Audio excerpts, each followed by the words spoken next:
Part 2. The Janitor's Father. Chapter 5. I walked along the side of the drying shed just like before. I ducked under the chain with the no admittance beyond this point sign hanging from it just like before. I walked around the corner of the big green painted cube of a building just like before, and then something smacked into me. I'm not particularly heavy for my height, but I've got some meat on my bones. "You won't blow away in a high wind," my father used to say, and still the yellow card man almost knocked me over. It was like being attacked by a black overcoat full of flapping birds. He was yelling something, but I was too startled, not scared exactly, it was all too quick for that, to have any idea what it was. I pushed him away, and he stumbled back against the drying shed with his coat swirling around his legs. There was a bonk sound when the back of his head struck the metal, and his filthy fedora tumbled to the ground. He followed it down, not in a tumble but in a kind of accordion collapse. I was sorry for what I'd done even before my heart had a chance to settle into a more normal rhythm, and sorrier still when he picked up his hat and began brushing at it with one dirty hand. The hat was never going to be clean again, and in all probability, neither was he. "Are you okay?" I asked, but when I bent down to touch his shoulder, he went scuttering away from me along the side of the shed, pushing with his hands and sliding on his butt. I'd say he looked like a crippled spider, but he didn't. He looked like what he was, a wino with a brain that was damp, going on wet. A man who might be as close to death as Al Templeton was, because in this 50-plus years ago America there were probably no charity-supported shelters or rehabs for guys like him. The VA might take him if he'd ever worn the uniform, but who would take him to the VA? Nobody, probably. Although someone, a mill foreman would be the most likely, might call the cops on him. They'd put him in the drunk tank for 24 or 48 hours. If he didn't die of DT-induced convulsions while he was in there, they'd turn him loose to start the next cycle. I found myself wishing my ex-wife was here. She could find an AA meeting and take him to it. Only Christy wouldn't be born for another 21 years.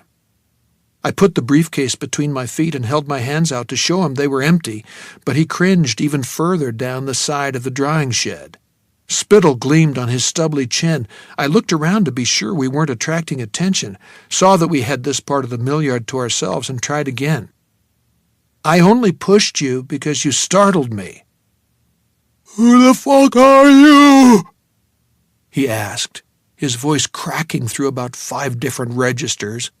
If I hadn't heard the question on my last visit, I wouldn't have had any idea what he was asking.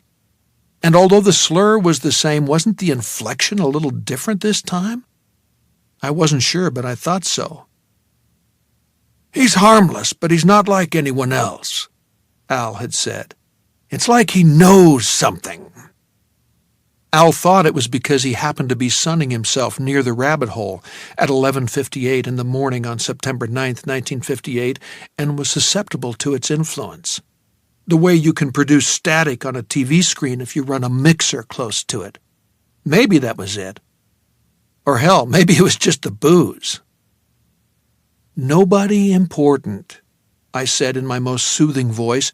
"Nobody you need to concern yourself with. My name's George. What's yours?" "Motherfucker!" he snarled and scrambled yet further from me. If that was his name, it was certainly an unusual one. "You're not supposed to be here!" "Don't worry, I'm leaving," I said. I picked up the briefcase to demonstrate my sincerity, and he hunched his thin shoulders all the way up to his ears, as if he expected me to hurl it at him. He was like a dog that's been beaten so often it expects no other treatment. No harm and no foul, okay? "Get out! Bastard ball! Go back to where you came from and leave me alone!" "It's a deal." I was still recovering from the startle he'd given me, and the residual adrenaline mixed badly with the pity I felt, not to mention the exasperation. The same exasperation I'd felt with Christy when I came home to discover she was drunk going on shit-faced again in spite of all her promises to straighten up, fly right, and quit the booze once and for all. The combination of emotions, added to the heat of this late summer day, was making me feel a little sick to my stomach. Probably not the best way to start a rescue mission. I thought of the Kennebec fruit and how good that root beer had been. I could see the gasp of vapor from the ice cream freezer as Frank Ansietti Sr. pulled out the big mug. Also, it had been blessedly cool in there. I started in that direction with no further ado, my new but carefully aged around the edges briefcase banging against the side of my knee. "Hey! Hey! You! Watch your face!" I turned. The wino was struggling to his feet, using the side of the drying shed as a support. He had snagged his hat and was holding it, crushed against his midsection. Now he began to fumble at it. "I got a yellow card from the Green Front, so give me $1, motherfucker. Today's double money day." We were back on message. That was comforting. Nonetheless, I took pains not to approach him too closely. I didn't want to scare him again or provoke another attack. I stopped 6 feet away and held out my hand. The coin Al had given me gleamed on my palm. "I can't spare $1, but here's half a rock." He hesitated, now holding his hat in his left hand. "You better not want a suck job." Tempting, but I think I can resist. "Huh?" He looked from the 50-cent piece to my face, then back down at the money again. He raised his right hand to wipe the slick of drool off his chin, and I saw another difference from before. Nothing earth-shattering, but enough to make me wonder about the solidity of Al's claim that each time was a complete reset. "I don't care if you take it or leave it, but make up your mind," I said. "I've got things to do." He snatched the coin, then cowered back against the drying shed again. His eyes were large and wet. The slick of drool had reappeared on his chin. There's really nothing in the world that can match the glamour of a late-stage alcoholic. I can't think why Jim Beam, Seagram's, and Mike's Hard Lemonade don't use them in their magazine ads. Drink Beam and see a better class of bugs. "Who are you? What are you doing here?" "A job, I hope. Listen, have you tried AA for that little problem you've got with the booze?" "Fuck off, Jimla!" I had no idea what a Jimla might be. The fuck off part came through, loud and clear. I headed for the gate, expecting him to hurl more questions after me. He hadn't before, but this encounter had been markedly different. Because he wasn't the yellow card man, not this time. When he raised his hand to wipe his chin, the card clutched in it had no longer been yellow. This time, it was a dirty but still bright orange. I threaded my way through the mill parking lot, once again tapping the trunk of the white over red Plymouth Fury for good luck. I was certainly going to need all of that I could get.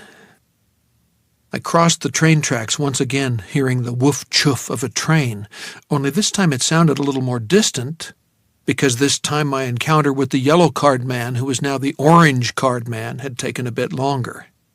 The air stank of mill effluent as it had before, and the same intercity bus snored past. Because I was a little late this time, I couldn't read the route sign, but I remembered what it said, Lewiston Express. I wondered idly how many times Al had seen that same bus, with the same passengers looking out the windows. I hurried across the street, waving away the blue cloud of bus exhaust as best I could.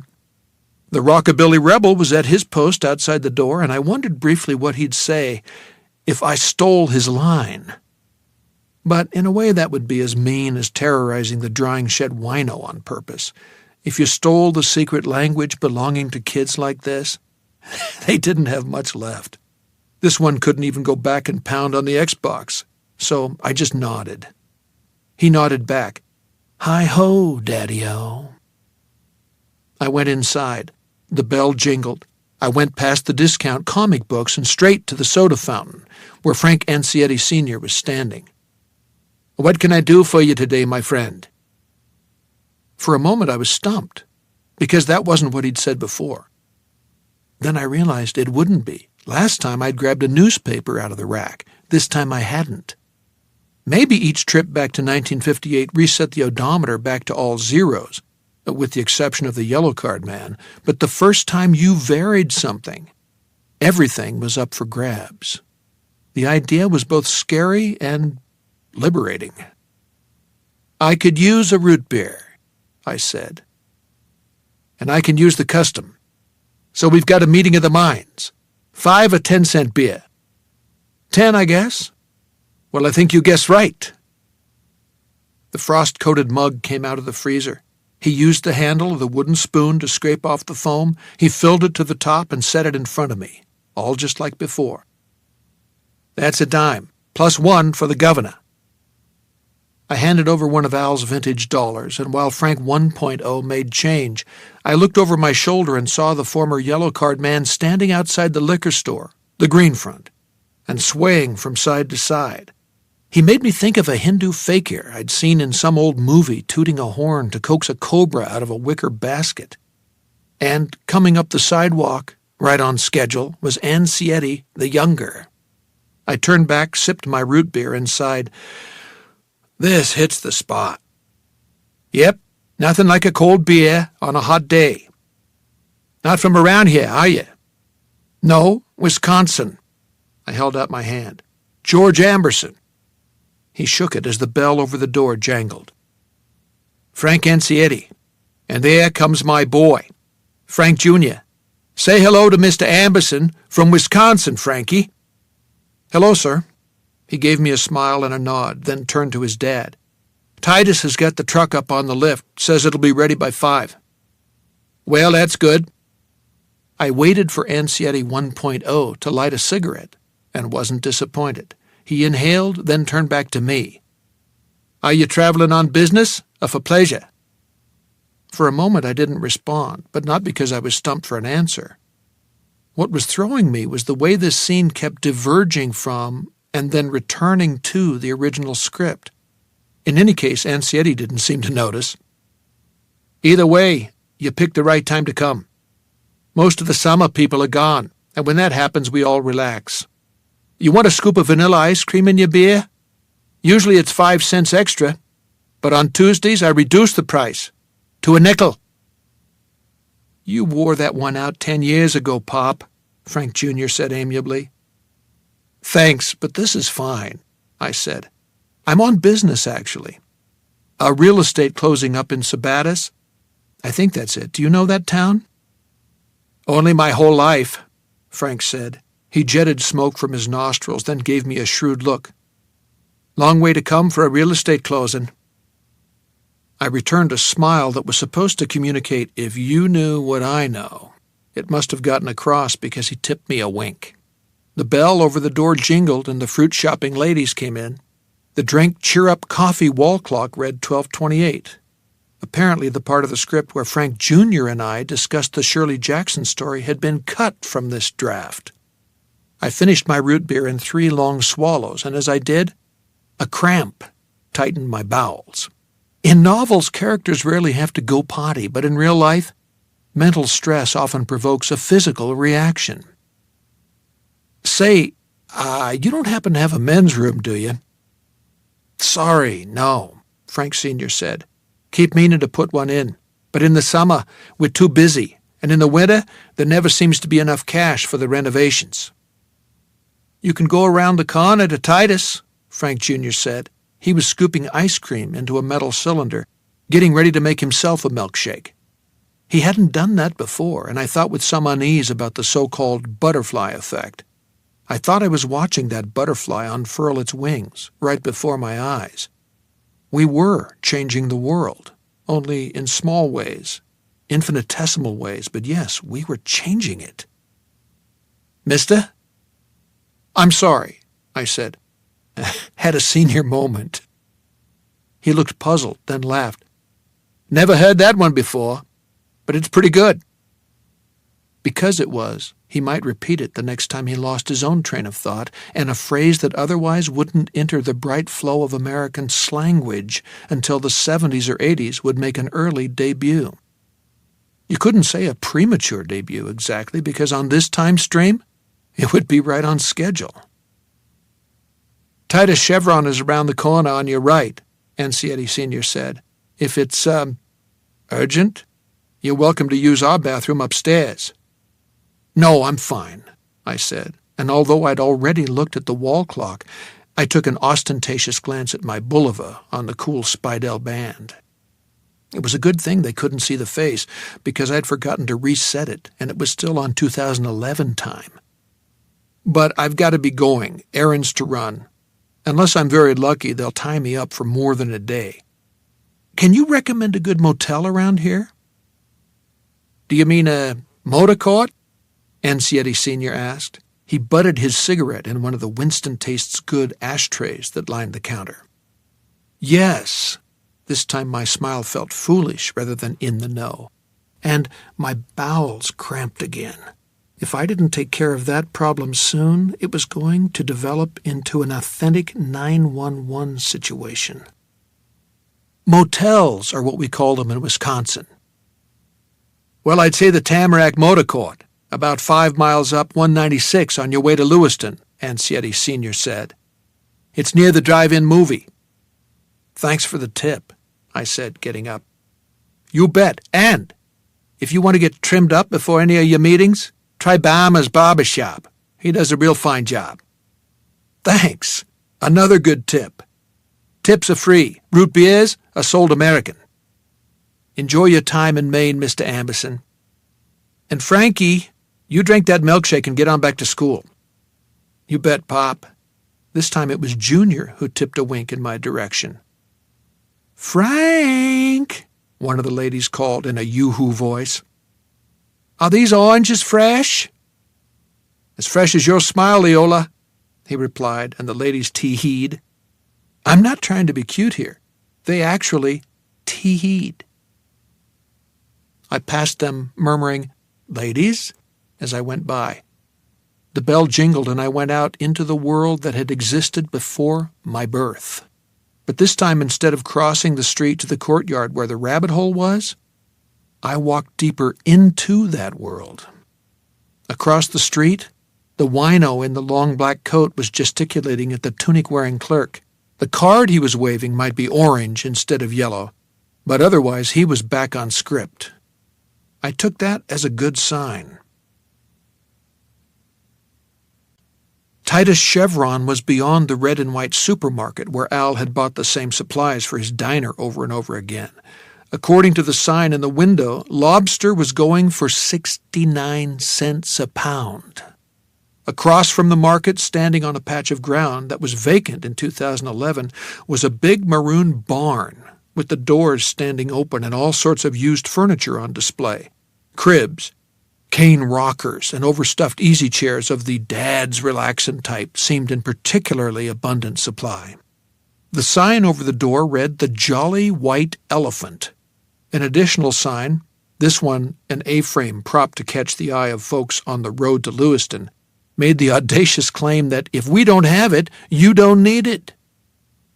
A fellow I took to be the proprietor was sitting in one of the rocking chairs, smoking a pipe and looking across at me.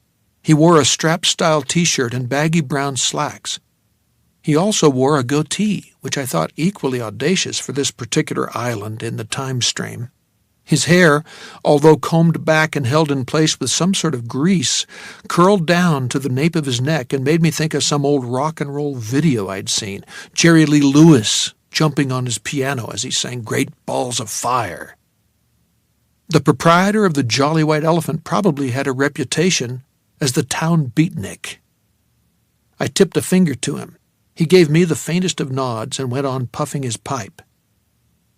At the Chevron, where regular was selling for 19.9 cents a gallon and super was a penny more, a man in blue coveralls and strenuous crew cut was working on a truck, the Ansietti's, I presumed, that was up on the lift. "Mr. Titus?" He glanced over his shoulder. "Yeah?" "Mr. Ansietti said I could use your restroom." "Key's inside the front door." "Thank you." The key was attached to a wooden paddle with men printed on it. The other key had girls printed on the paddle. My ex-wife would have shit a brick at that, I thought, and not without glee. The restroom was clean but smoky smelling. There was an urn-style ashtray beside the commode. From the number of butts studding it, I would guess a good many visitors to this tidy little room enjoyed puffing as they pooped. When I came out, I saw 24 or so used cars in a small lot next to the station. A line of colored pennants fluttered above them in a light breeze. Cars that would have sold for thousands, as classics no less, in 2011, were priced at $75 and $100.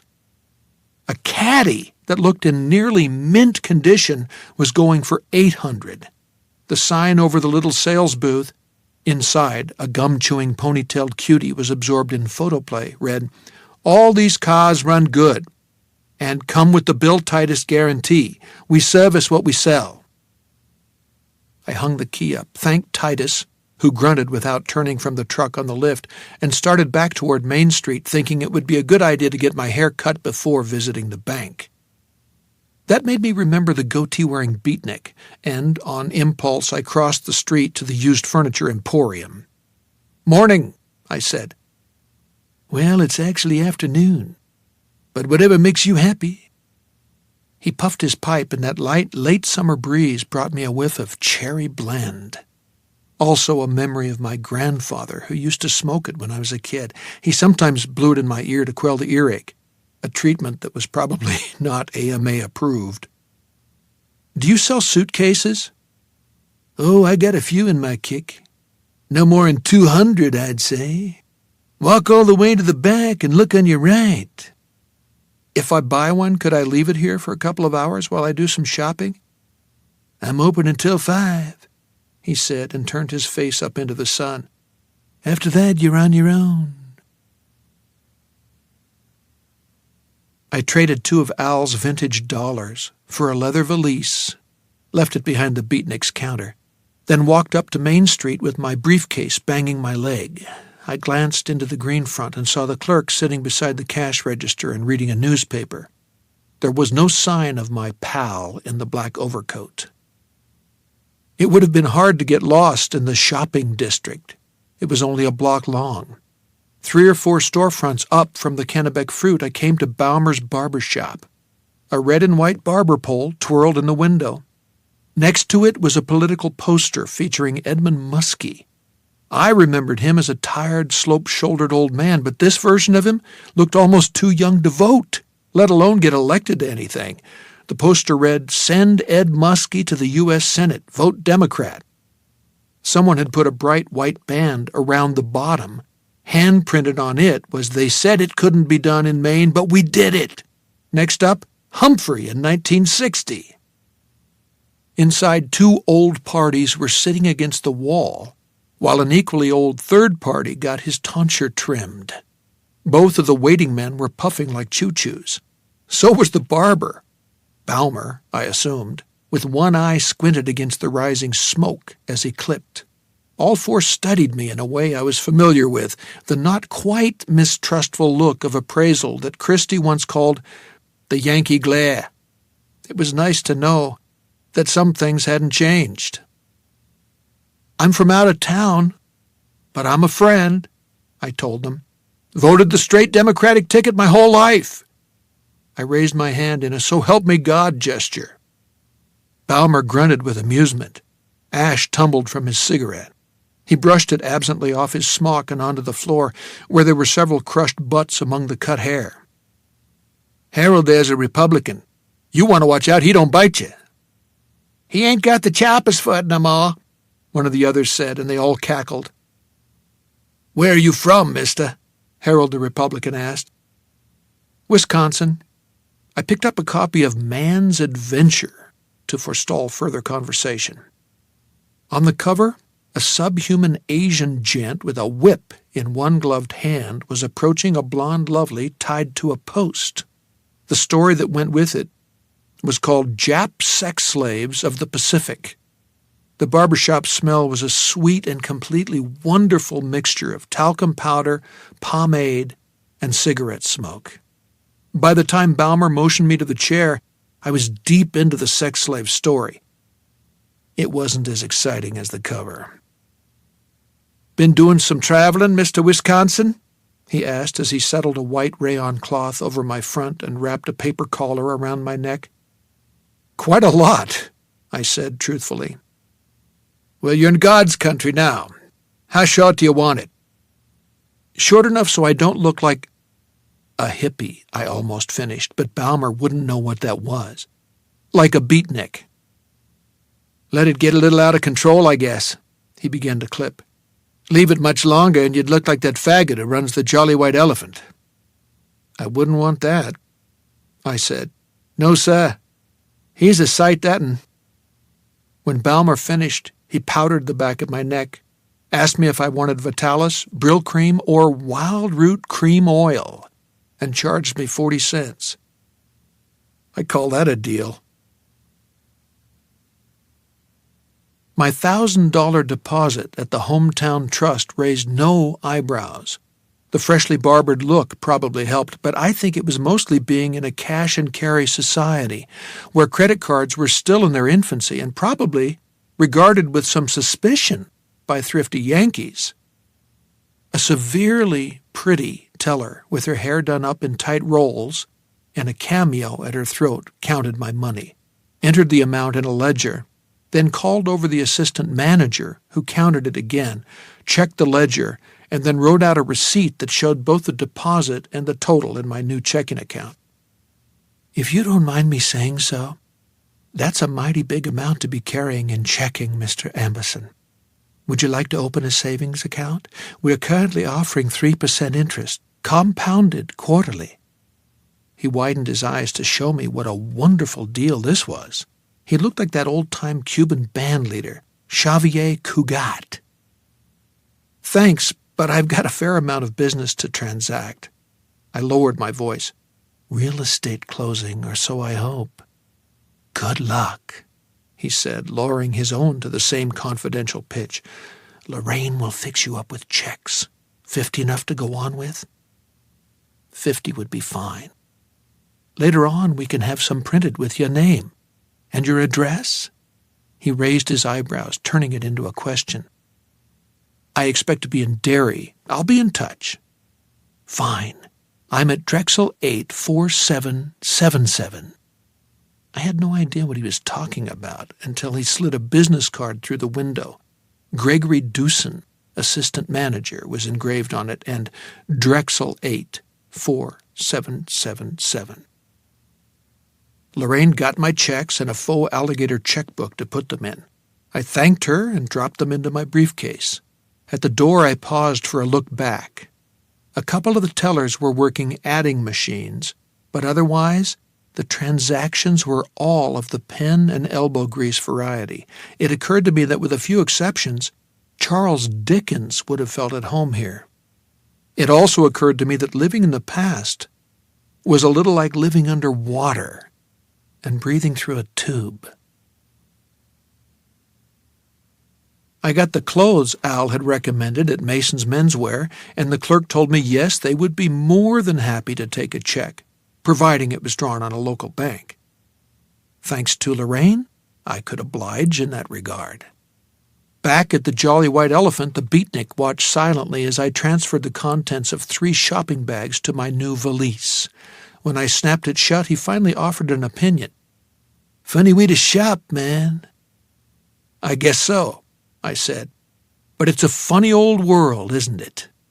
He cracked a smile at that. "In my opinion, that's a big you bet. Slip me some skin, Jackson."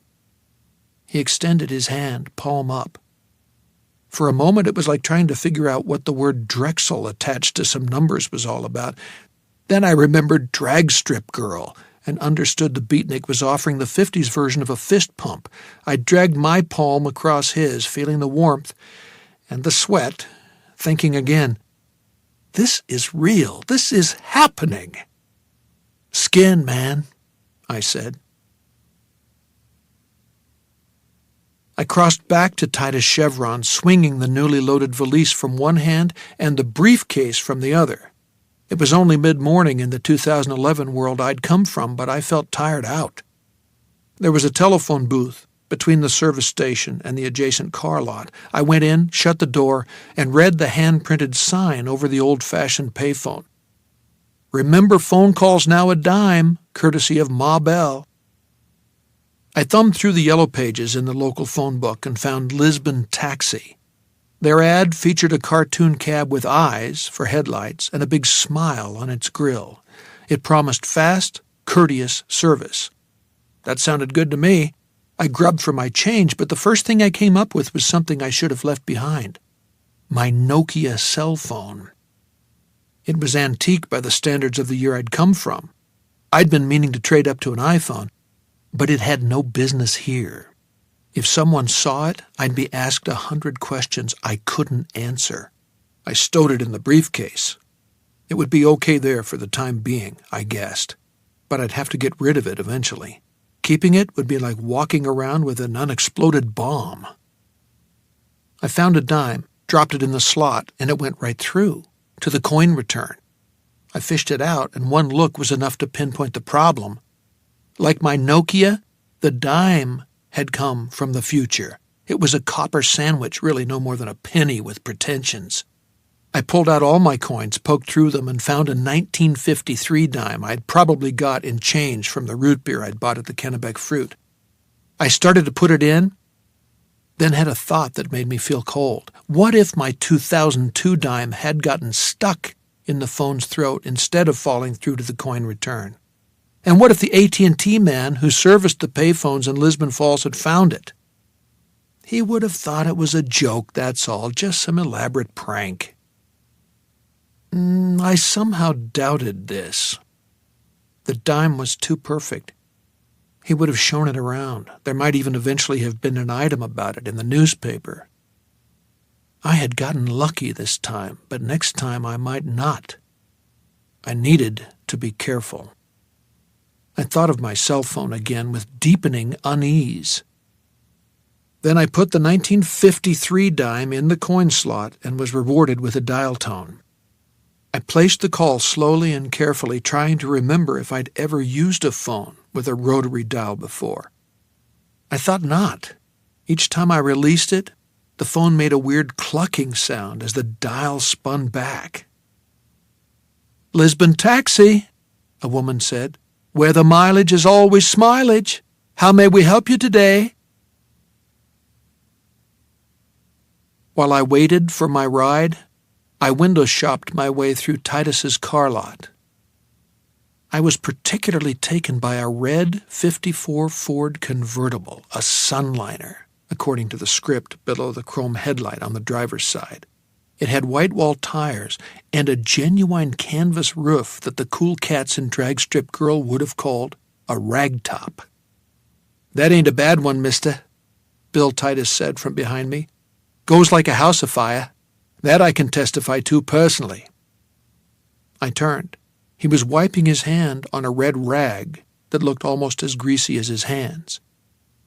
"Some rust on the rocker panels," I said. "Yeah, well, this climate." He gave a what-are-you-gonna-do shrug. "Main thing is the mud is in nifty shape, and those tires are almost new." "V8? Y-block," he said, and I nodded as if I understood this perfectly. "Bought it from Arlene Hadley over Durham after her husband died. If there was one thing Bill Hadley knew, it was how to take care of a car. But you won't know them because you're not from around here, are you?" "No. Wisconsin. George Amberson." I held out my hand. He shook his head, smiling a little. "Good to meet you, Mr. Amberson, but I don't want to get you all over grease. Consider it shook. You a buyer or a looker?" "I don't know yet," I said, but this was disingenuous. I thought the Sunliner was the coolest car I'd ever seen in my life. I opened my mouth to ask what kind of mileage it got, then realized it was a question almost without meaning in a world where you could fill your tank for $2. Instead, I asked him if it was a standard. "Oh, yeah. And when you catch second, you want to watch out for the cops. She goes like a bastard in second. Want to take her for a spin?" "I can't," I said. "I just called a cab." "That's no way to travel," Titus said. "If you bought this, you could go back to Wisconsin in style and never mind the train." "How much are you asking? This one doesn't have a price on the windshield." "Nope. Just took it in trade day before yesterday. Haven't got round to it." He took out his cigarettes. "I'm carrying it at $3.50, but tell you what, I'd dick her." I clamped my teeth together to keep my jaw from dropping and told him I'd think it over. If my thinking went the right way, I said I'd come back tomorrow. "Better come early, Mr. Amberson. This one ain't going to be on the lot for long." I was again comforted. I had coins that wouldn't work in payphones. Banking was still done mostly by hand, and the phones made an odd chuckling sound in your ear when you dialed. But some things didn't change.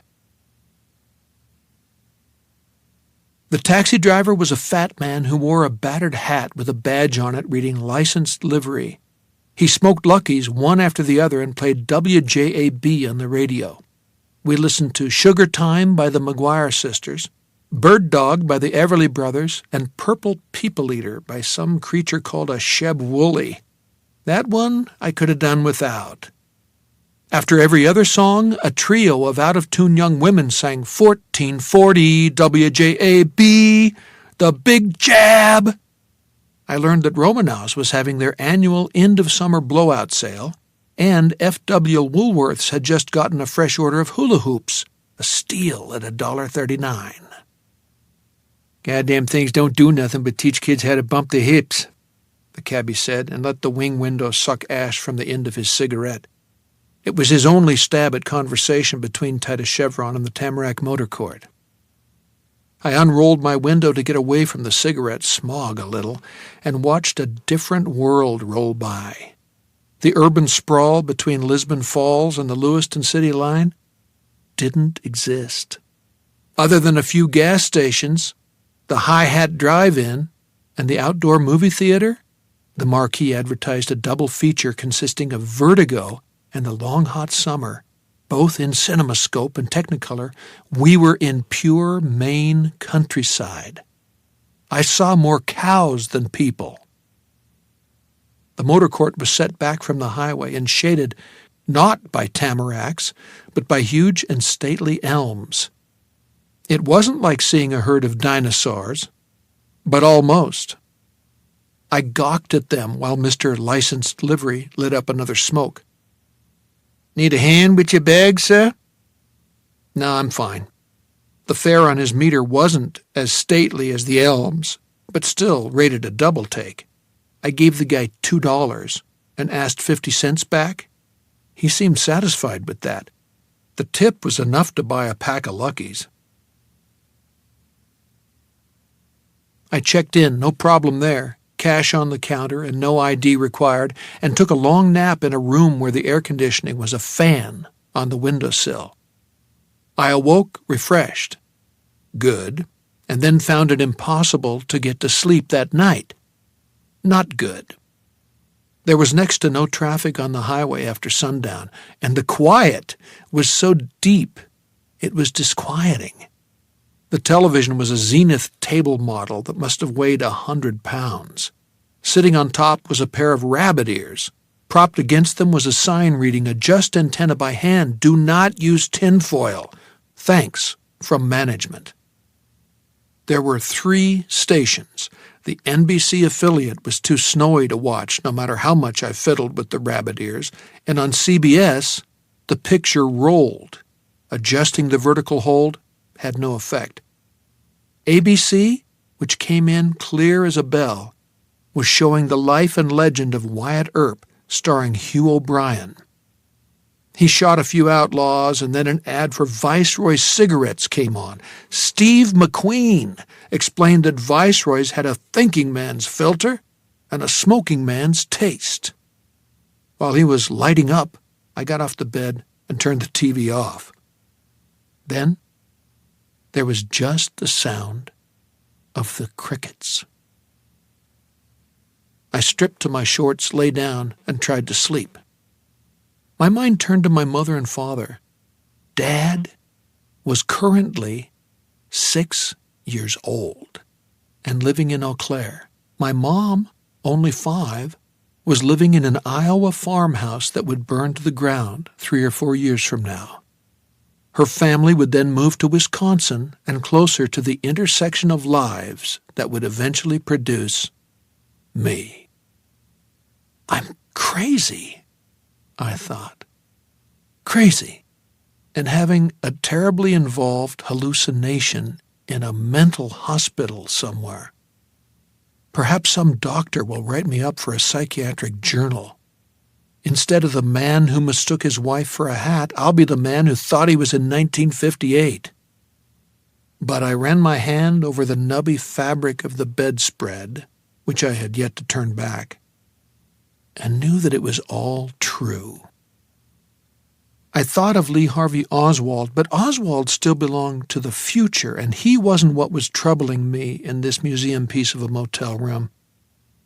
I sat on the edge of the bed, opened the briefcase, and took out my cell phone, a time-traveling gadget that was absolutely worthless here. Nevertheless, I could not resist flipping it open and pushing the power button. No service popped up in the window. Of course. What had I expected? 5 bars? A plaintive voice saying, "Come home, Jake, before you cause damage you can't undo." Stupid, superstitious idea. If I did damage, I could undo it because every trip was a reset. You could say that time travel came with a built-in safety switch. That was comforting.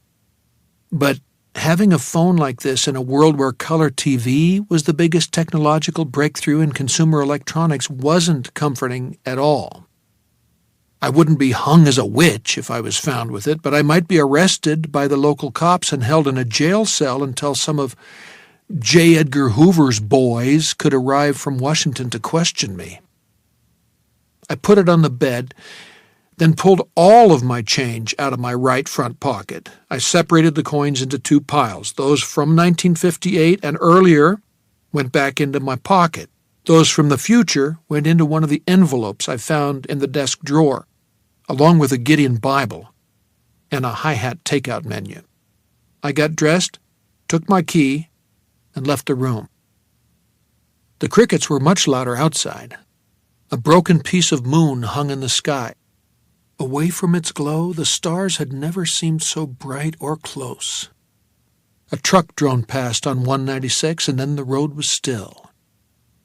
This was the countryside, and the countryside was sleeping. In the distance, a freight train whistled a hole in the night.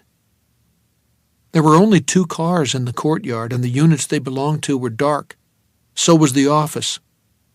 Feeling like a criminal, I walked into the field behind the motor court. High grass wickered against the legs of my jeans, which I would swap tomorrow for my new Banlawn slacks. There was a smooth wire fence marking the edge of the Tamaracks' property. Beyond it was a small pond, what rural people call a tank. Nearby, 6 cows were sleeping in the warm night. One of them looked up at me as I worked my way under the fence and walked to the tank. After that, it lost interest and lowered its head again. It didn't raise it when my Nokia cell phone splashed into the pond. I sealed the envelope with my coins inside it and sent it after the phone. Then I went back the way I came, pausing at the rear of the motel to make sure the courtyard was still empty. It was. I let myself into my room, undressed, and was asleep almost instantly.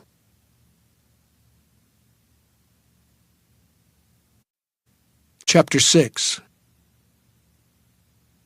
The same chain-smoking cabbie picked me up the next morning, and when he dropped me off at Titus Chevron, the convertible was there.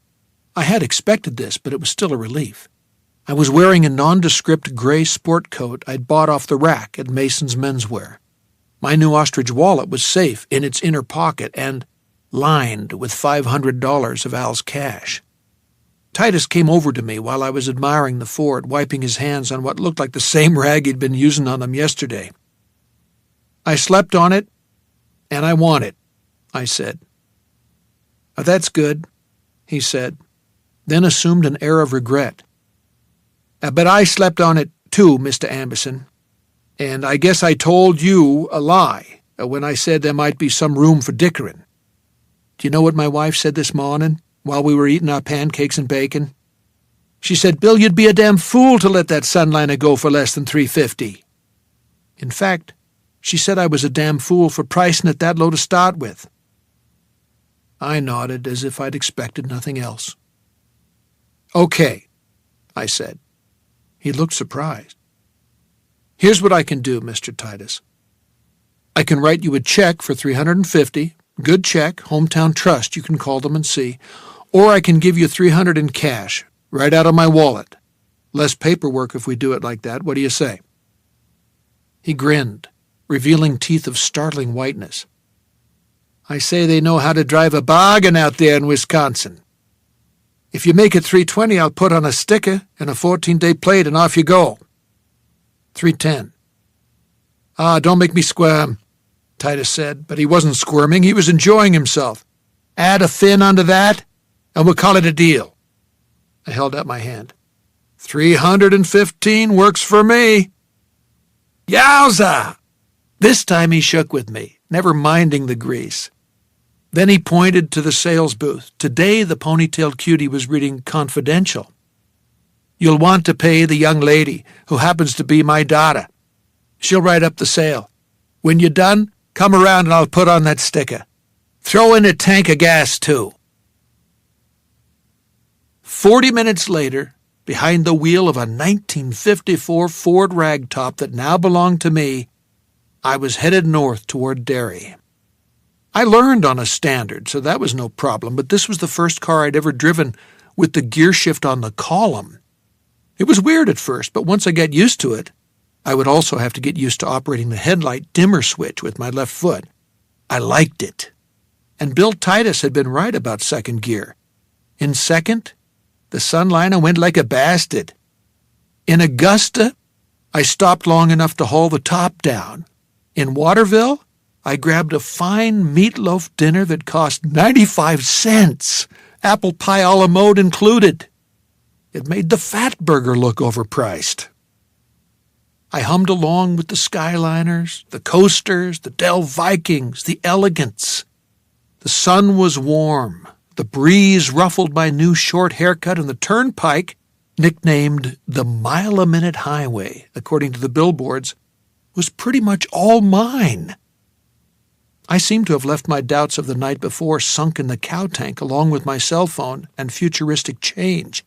I felt good. Until I saw Derry. There was something wrong with that town, and I think I knew it from the first. I took Route 7 when the Mile-a-Minute Highway petered down to an asphalt-patched 2-lane, and 20 miles or so north of Newport, I came over a rise and saw Derry, hulking on the west bank of the Kenduskeag, under a cloud of pollution from God knew how many paper and textile mills, all operating full bore. There was an artery of green running through the center of town. From a distance, it looked like a scar. The town around that jagged green belt seemed to consist solely of sooty grays and blacks under a sky that had been stained urine yellow by the stuff billowing from all those smokestacks. I drove past several stands where the people minding the counters, or just standing side of the road and gaping as I drove past, looked more like inbred hillbillies from Deliverance than Maine farmers. As I passed the last of them, Bauer's Roadside Produce, a large mongrel raced out from behind several heaped baskets of tomatoes and chased me, drooling and snapping at the Sunliner's rear tires. It looked like a misbegotten bulldog. Before I lost sight of it, I saw a scrawny woman in overalls approach it and begin beating it with a piece of board. This was the town where Harry Dunning had grown up, and I hated it from the first. No concrete reason, I just did. The downtown shopping area, situated at the bottom of 3 steep hills, felt pit-like and claustrophobic. My cherry-red Ford seemed like the brightest thing on the street, a distracting and unwelcome, judging by most of the glances it was attracting, splash of color amid the black Plymouths, brown Chevrolets, and grimy delivery trucks. Running through the center of town was a canal filled almost to the top of its moss-splotched concrete retaining walls with black water. I found a parking space on Canal Street. A nickel in the meter bought me an hour's worth of shopping time. I'd forgotten to buy a hat in Lisbon Falls, and 2 or 3 storefronts up, I saw an outfit called Dairy Dress and Everyday, Central Maine's most debonair haberdashery. I doubted there was much competition in that regard.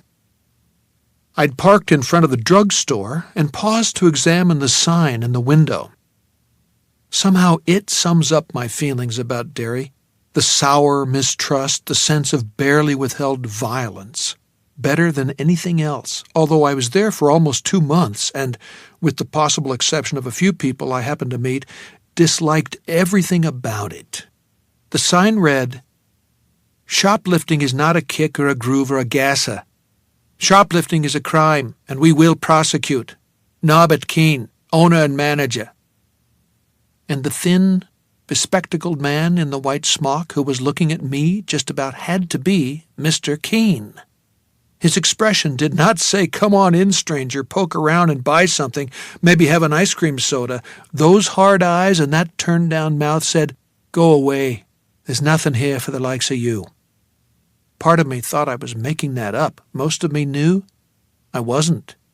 As an experiment, I raised my hand in a hello gesture. The man in the white smock did not raise his in return. I realized that the canal I'd seen must run directly beneath this peculiar sunken downtown, and I was standing on top of it. I could feel hidden water in my feet thrumming the sidewalk. It was a vaguely unpleasant feeling, as if this little piece of the world had gone soft. A male mannequin wearing a tuxedo stood in the window of Dairy Dress and Everyday. There was a monocle in one eye and a school pennant in one plaster hand. The pennant read, "Dairy Tigers will slaughter Banger Rams." Even though I was a fan of school spirit, this struck me as a little over the top. Beat the Banger Rams, sure, but slaughter them? Just a figure of speech, I told myself, and went in. A clerk with a tape measure around his neck approached me. His duds were much nicer than mine, but the dim overhead bulbs made his complexion look yellow. I felt an absurd urge to ask, "Can you sell me a nice summer straw hat, or should I just go fuck myself?" Then he smiled, asked how he could help me, and everything seemed almost normal. He had the required item, and I took possession of it for a mere $3.70. "A shame you'll have a short time to wear it before the weather turns cold," he said. I put the hat on and adjusted it in the mirror beside the counter. "Maybe we'll get a good stretch of Indian summer." Gently and rather apologetically, he tilted the hat the other way. It was a matter of 2 inches or less, but I stopped looking like a clodhopper on a visit to the big city and started to look like, well, Central Maine's most debonair time traveler. I thanked him. "Not at all, Mr. Amberson," I said, and held out my hand. His grip was short, limp, and powdery with some sort of talcum. I restrained an urge to rub my hand on my sport coat after he released it. "In Derry on business?" "Yes. Are you from here yourself?" "Lifelong resident," he said, and sighed as if this were a burden.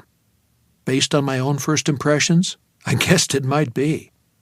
"What's your game, Mr. Amberson, if you don't mind me asking?" "Real estate. But while I'm here, I thought I'd look up an old army buddy. His name is Dunning. I don't recall his first name. We just used to call him Skip." the skip part was a fabrication, but it was true that I didn't know the first name of Harry Dunning's father.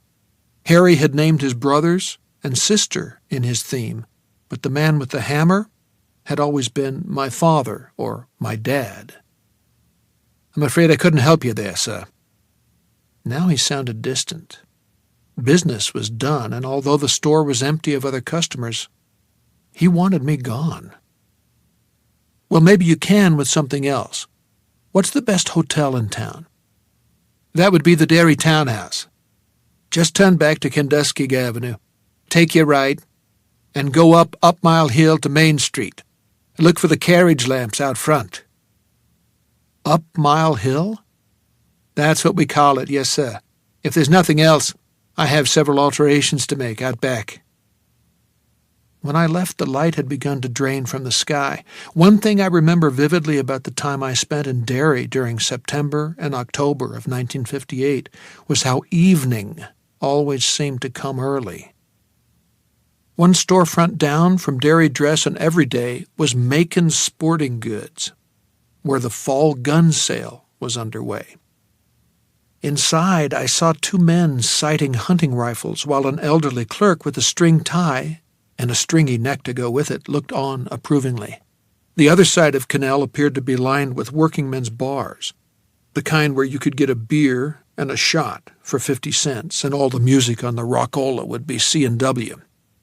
There was the Happy Nook, the Wishing Well, which the habitués called the Bucket of Blood, I later learned, Two Brothers, the Golden Spoke, and the Sleepy Silver Dollar.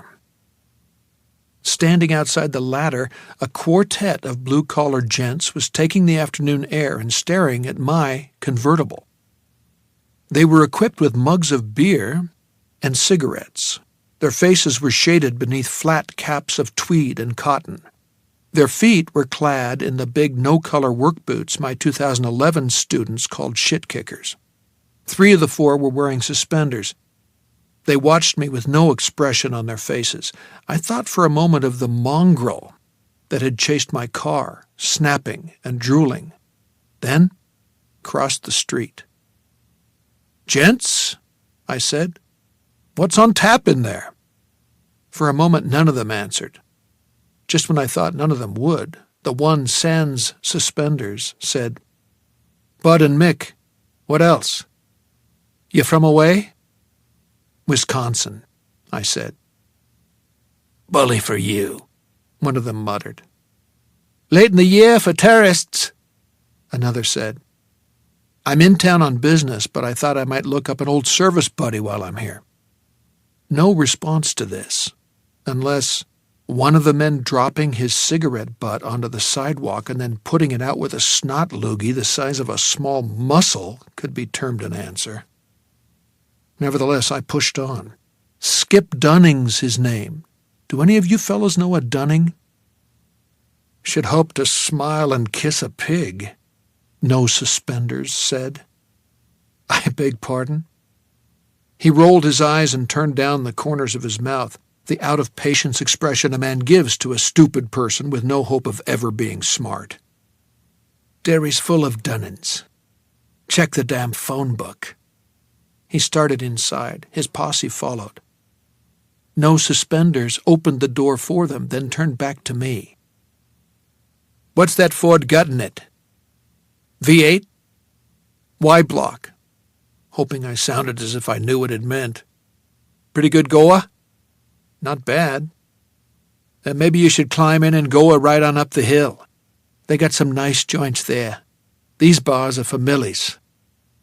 No Suspenders assessed me in a cold way I came to expect in Derry but never got used to. "You'd get stared at. Perhaps more, when the 11 to 7 lets out from Stryers and Boutillas."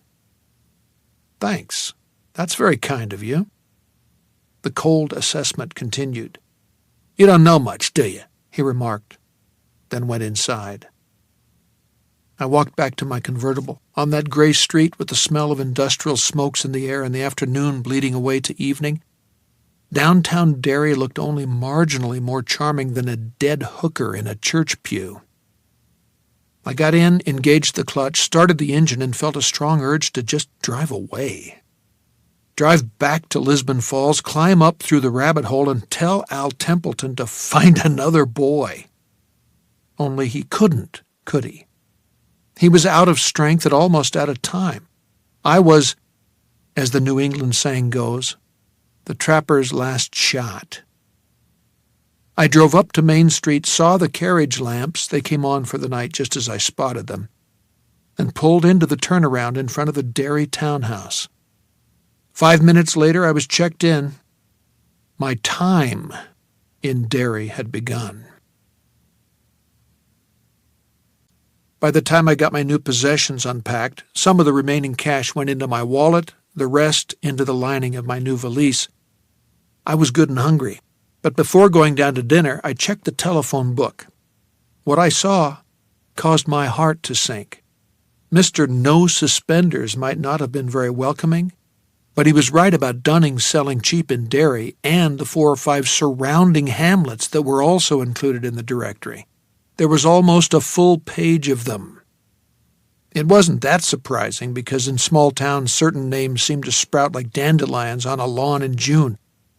In my last 5 years teaching English at LHS, I must have had 24 Starbirds and Lemkes. Some of them siblings, most of them first, second, or third cousins. They intermarried and made more.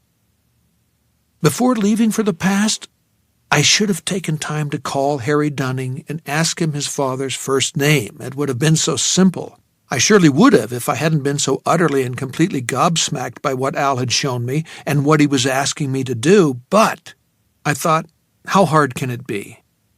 It shouldn't take Sherlock Holmes to find a family with kids named Troy, Arthur, alias Tugga, Ellen, and Harry.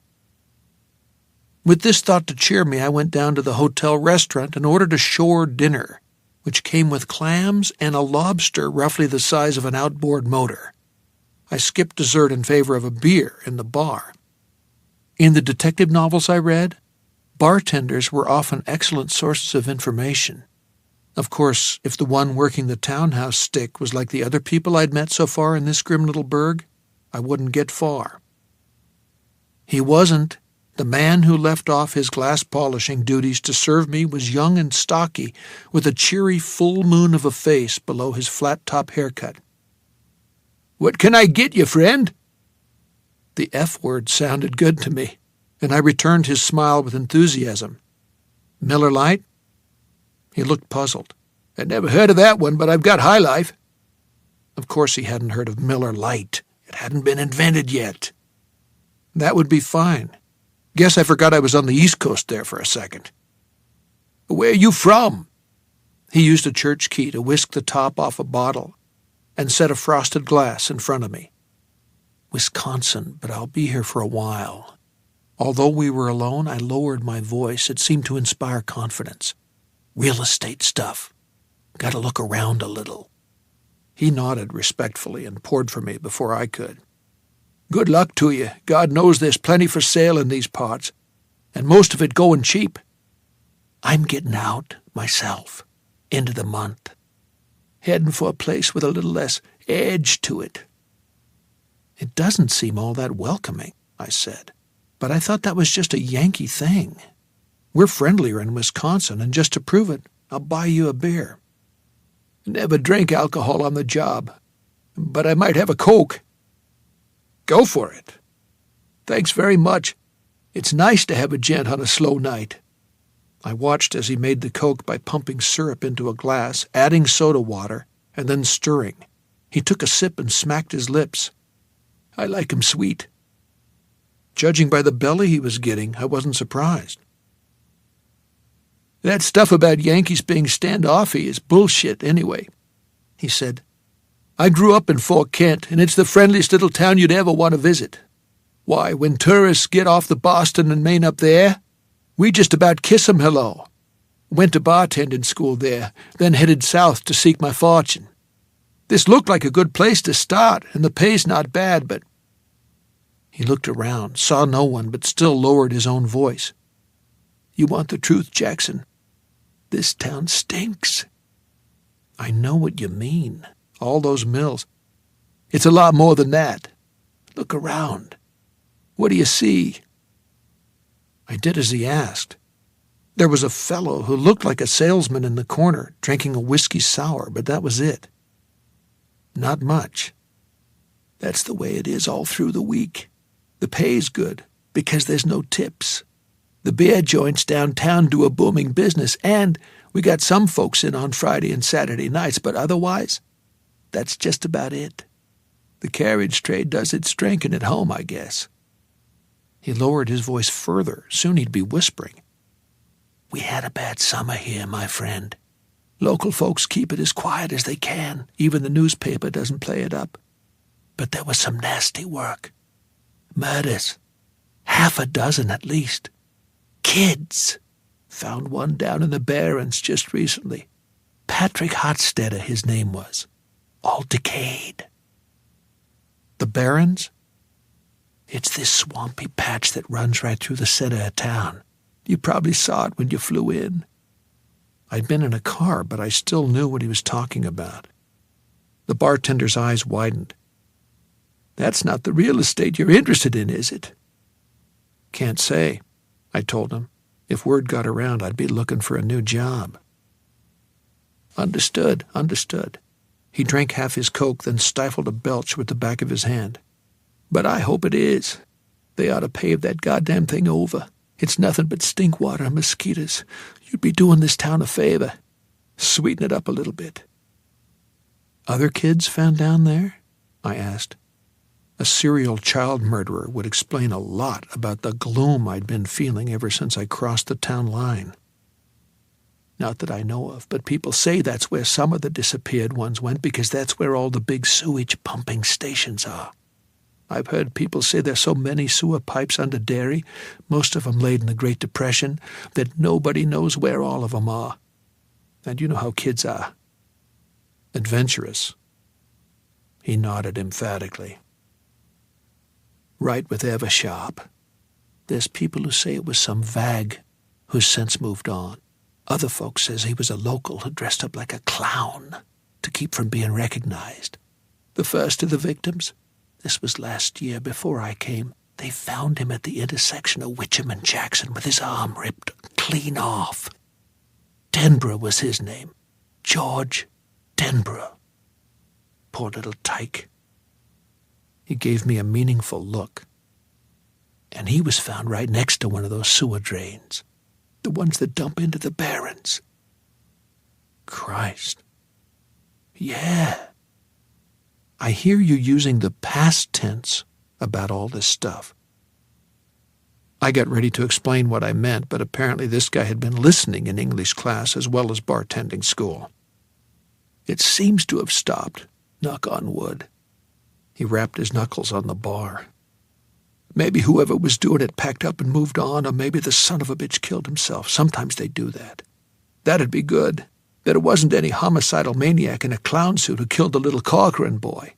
The clown who did that murder was the kid's own father, if you can believe it. That was close enough to why I was here to feel like fate rather than coincidence. I took a careful sip of my beer. Is that so? You bet it is. Dorsey Corcoran. That was the kid's name. Only 4 years old. And you know what his goddamn father did? Beat him to death with a recoilless hammer. A hammer. He did it with a hammer. I maintained my look of polite interest, at least I hope I did, but I felt goose flesh go marching up my arms. That's awful. Yeah, and not the word. He broke off and looked over my shoulder. Get you another, sir? It was the businessman. Not me, he said, and handed over a $1 bill. I'm going to bed, and tomorrow I'm blowing this pop shop. I hope they remember how to order hardware in Waterville and Augusta, because they sure don't here. Keep the change, son. Buy yourself a DeSoto. He plodded out with his head down. See? That's a perfect example of what we get at this oasis. The bartender looked sadly after his departing customer. One drink, off to bed, and tomorrow, it's see you later, alligator, after a while, crocodile. If it keeps up, this burg's going to be a ghost town. He stood up straight and tried to square his shoulders, an impossible task because they were as round as the rest of him. "But who gives a rip? Come October 1st, I'm gone. Down the road, happy trails to you until we meet again." The father of this boy Dorsey, he didn't kill any of the others? No, he was alibied up. I guess he was the kid's stepfather, now that I think about it. Dickie Macklin, Johnny Keeson at the desk, he probably checked you in, told me he used to come in here and drink sometimes, until he got banned for trying to pick up a stewardess and getting nasty when she told him to go peddle his papers. After that, I guess he did his drinking at the Spoke or the Bucket. They'll have anybody in those places. He leaned over close enough for me to smell the aqua velva on his cheeks. "You want to know the worst?" I didn't, but thought I ought to, so I nodded. There was also an older brother in that fucked-up family, Eddie. He disappeared last June. Just poof, gone, no forwarding, if you dig what I'm saying. Some people think he ran off to get away from Macklin, but anybody with any sense knows he would have turned up in Portland or Castle Rock or Portsmouth if that was the case. No way a 10-year-old can stay out of sight for long. Take it from me, Eddie Corcoran got the hammer, just like his little brother. Macklin just won't own up to it. He grinned, a sudden and sunny grin that made his moon face almost handsome. "Have I talked you out of buying real estate in Derry yet, mister?" "That's not up to me," I said. I was flying on autopilot by then. Hadn't I heard or read about a series of child murders in this part of Maine? Or maybe watched it on TV, with only a quarter of my brain turned on while the rest of it was waiting for the sound of my problematic wife walking or staggering up to the house after another girls' night out. I thought so, but the only thing I remembered for sure about Derry was that there was going to be a flood in the mid-'80s that would destroy half the town. "It's not?" "No, I'm just the middleman." "Well, good luck to you. This town isn't as bad as it was. Last July, folks were strung as tight as Doris Day's chastity belt. But it's still a long way from right. I'm a friendly guy, and I like friendly people. I'm splitting." "Good luck to you, too," I said, and dropped $2 on the bar. "Gee, sir, that's way too much. I always pay a surcharge for good conversation." Actually, the surcharge was for a friendly face. The conversation had been disquieting. "Well, thanks." He beamed, then stuck out his hand. "I never introduced myself. Fred Toomey." "Nice to meet you, Fred. I'm George Amberson." He had a good grip, no talcum powder. "Want a piece of advice?" "Sure." "While you're in town, be careful about talking to kids. After last summer, a strange man talking to kids is apt to get a visit from the police if people see him doing it. Or he could take a beating. That sure wouldn't be out of the question." "Even without the clown suit, huh?" "Well, that's the thing about dressing up in an outfit, isn't it?" His smile was gone. Now he looked pale and grim, like everyone else in Derry, in other words. "When you put on a clown suit and a rubber nose, nobody has any idea what you look like inside." I thought about that while the old-fashioned elevator creaked its way up to the 3rd floor. It was true. And if the rest of what Fred Toomey had said was also true, would anybody be surprised if another father went to work on his family with a hammer? I thought not. I thought people would say it was just another case of Derry being Derry, and they might be right. As I let myself into my room, I had an authentically horrible idea. Suppose I changed things just enough in the next 7 weeks so that Harry's father killed Harry, too, instead of just leaving him with a limp and a partially fogged-over brain. That won't happen, I told myself. I won't let it happen. Like Hillary Clinton said in 2008, I'm in it to win it. Except, of course, she had lost. I ate breakfast the following morning in the hotel's Riverview restaurant, which was deserted except for me and the hardware salesman from last night. He was buried in the local newspaper. When he left it on the table, I snagged it. I wasn't interested in the front page, which was devoted to more saber-rattling in the Philippines, although I did wonder briefly if Lee Oswald was in the vicinity. What I wanted was the local section. In 2011, I'd been a reader of the Lewiston Sun-Journal, and the last page of the B section was always headed School Doin's.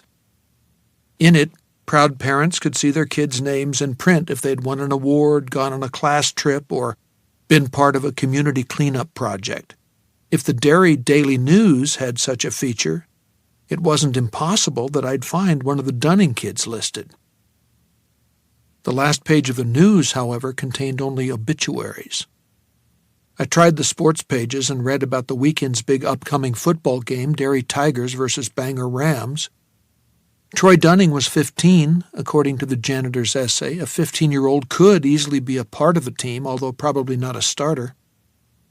I didn't find his name, and although I read every word of a smaller story about the town's Pee-wee football team, the Tiger Cubs, I didn't find Arthur Tugga Dunning either. I paid for my breakfast and went back up to my room with the borrowed newspaper under my arm, thinking that I made a lousy detective. After counting the Dunnings in the phone book, 96, something else occurred to me. I had been hobbled, perhaps even crippled, by a pervasive internet society I had come to depend on and take for granted. How hard would it have been to locate the right Dunning family in 2011? Just plugging Tugga Dunning and Derry into my favorite search engine probably would have done the trick. Hit enter and let Google, that 21st century big brother, take care of the rest. In the Derry of 1958, the most up-to-date computers were the size of small housing developments, and the local paper was no help. What did that leave? I remembered a sociology prof I'd had in college, a sarcastic old bastard, who used to say, "When all else fails, give up and go to the library." I went there. Late that afternoon, hopes dashed, at least for the time being, I walked slowly up Mile Hill, pausing briefly at the intersection of Jackson and Witcham to look at the sewer drain, where a little boy named George Denborough had lost his arm and his life, at least according to Fred Toomey. By the time I got to the top of the hill, my heart was pounding and I was puffing. It wasn't being out of shape. It was the stench of the mills. I was dispirited and a bit scared. It was true that I still had plenty of time to locate the right Dunning family, and I was confident I would. If calling all the Dunnings in the phone book was what it took, that was what I'd do, even at the risk of alerting Harry's time bomb of a father. But I was starting to sense what Al had sensed. Something working against me. I walked along Kansas Street so deep in thought that at first I didn't realize there were no more houses on my right. The ground now dropped away steeply into that tangled green riot of swampy ground that Toomey had called the Barrens. Only a rickety white fence separated the sidewalk from the drop. I planted my hands on it, staring into the undisciplined growth below. I could see gleams of murky standing water, patches of reeds so tall they looked prehistoric, and snarls of billowing brambles. The trees would be stunted down there, fighting for sunlight. There would be poison ivy, litters of garbage, and quite likely the occasional hobo camp. There would also be paths only some of the local kids would know, the adventurous ones. I stood and looked without seeing, aware but hardly registering the faint lilt of music, something with horns in it. I was thinking about how little I had accomplished this morning. "You can change the past," Al had told me, "but it's not as easy as you might think." What was that music? Something cheery with a little jump to it. It made me think of Christy back in the early days when I was besotted with her, when we were besotted with each other.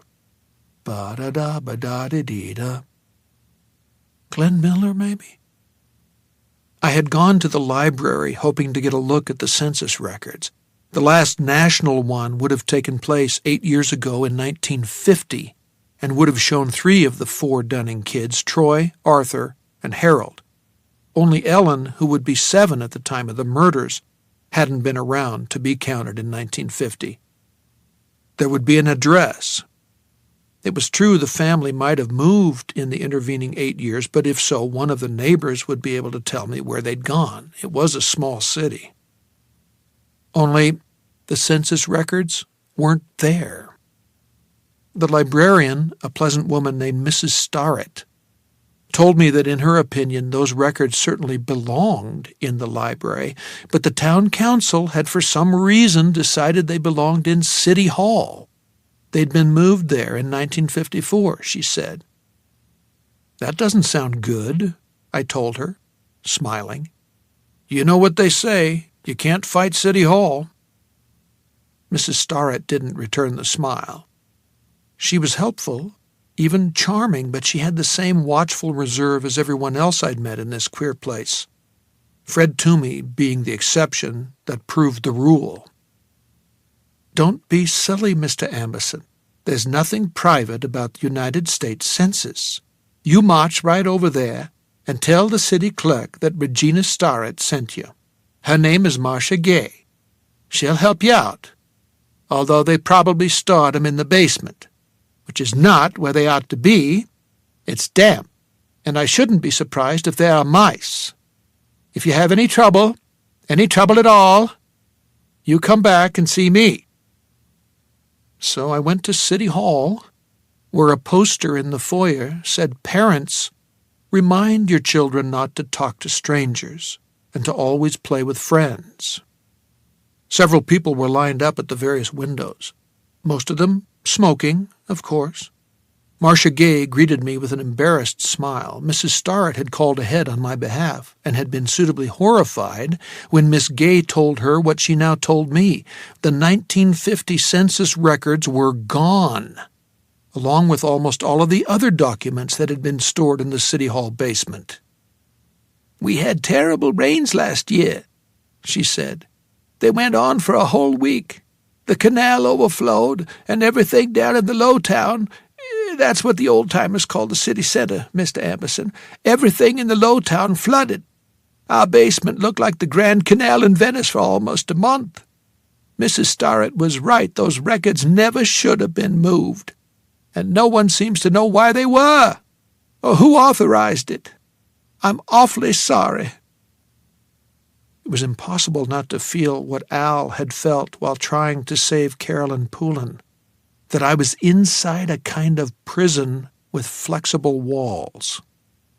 Was I supposed to hang around the local schools hoping to spot a boy who looked like the 60-years-plus janitor who had just retired? Look for a 7-year-old girl who kept her classmates in stitches? Wait to hear some kid yell, Hey, Tugger, wait up! Right. A newcomer hanging around the schools in a town where the first thing you saw at City Hall was a poster warning parents about stranger danger? If there was such a thing as flying directly into the radar, that would be it. One thing was for sure, I had to get out of the Derry townhouse. At 1958 prices, I could well afford to stay there for weeks, but that might cause talk. I decided to look through the classified ads and find myself a room I could rent by the month. I turned back toward the low town, then stopped. Ba-da-da, ba-da-dee-da-dum. That was Glenn Miller. It was In the Mood, a tune I had reason to know well. Curious, I walked toward the sound of the music. There was a little picnic area at the end of the rickety fence between the Kansas Street sidewalk and the drop into the Barrens. It contained a stone barbecue and 2 picnic tables with a rusty trash barrel standing between them. A portable phonograph was parked on one of the picnic tables. A big black 78 RPM record spun on the turntable. On the grass, a gangly boy in tape-mended glasses and an absolutely gorgeous red-headed girl were dancing. At LHS, we called the incoming freshmen tweenagers, and that's what these kids were, if that. But they were dancing with grown-up grace. Not jitterbugging either. They were swing dancing. I was charmed, but I was also, scared? A little bit. Maybe. I was scared for almost all the time I spent in Derry, but it was something else too, something bigger. A kind of awe, as if I had gripped the rim of some vast understanding, or peered through a glass darkly, you understand, into the actual clockwork of the universe.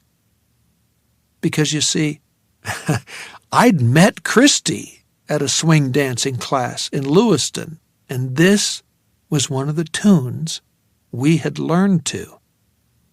Later, in our best year, 6 months before the marriage and 6 months after, we had danced in competitions, once taking fourth prize, also known as first also ran, according to Christy, in the New England swing dancing competition. Our tune was a slightly slowed-down dance mix version of Casey and the Sunshine Band's Boogie Shoes. This isn't a coincidence, I thought, watching them. The boy was wearing blue jeans and a crew-neck shirt. She had on a white blouse with the tails hanging down over faded red clam diggers.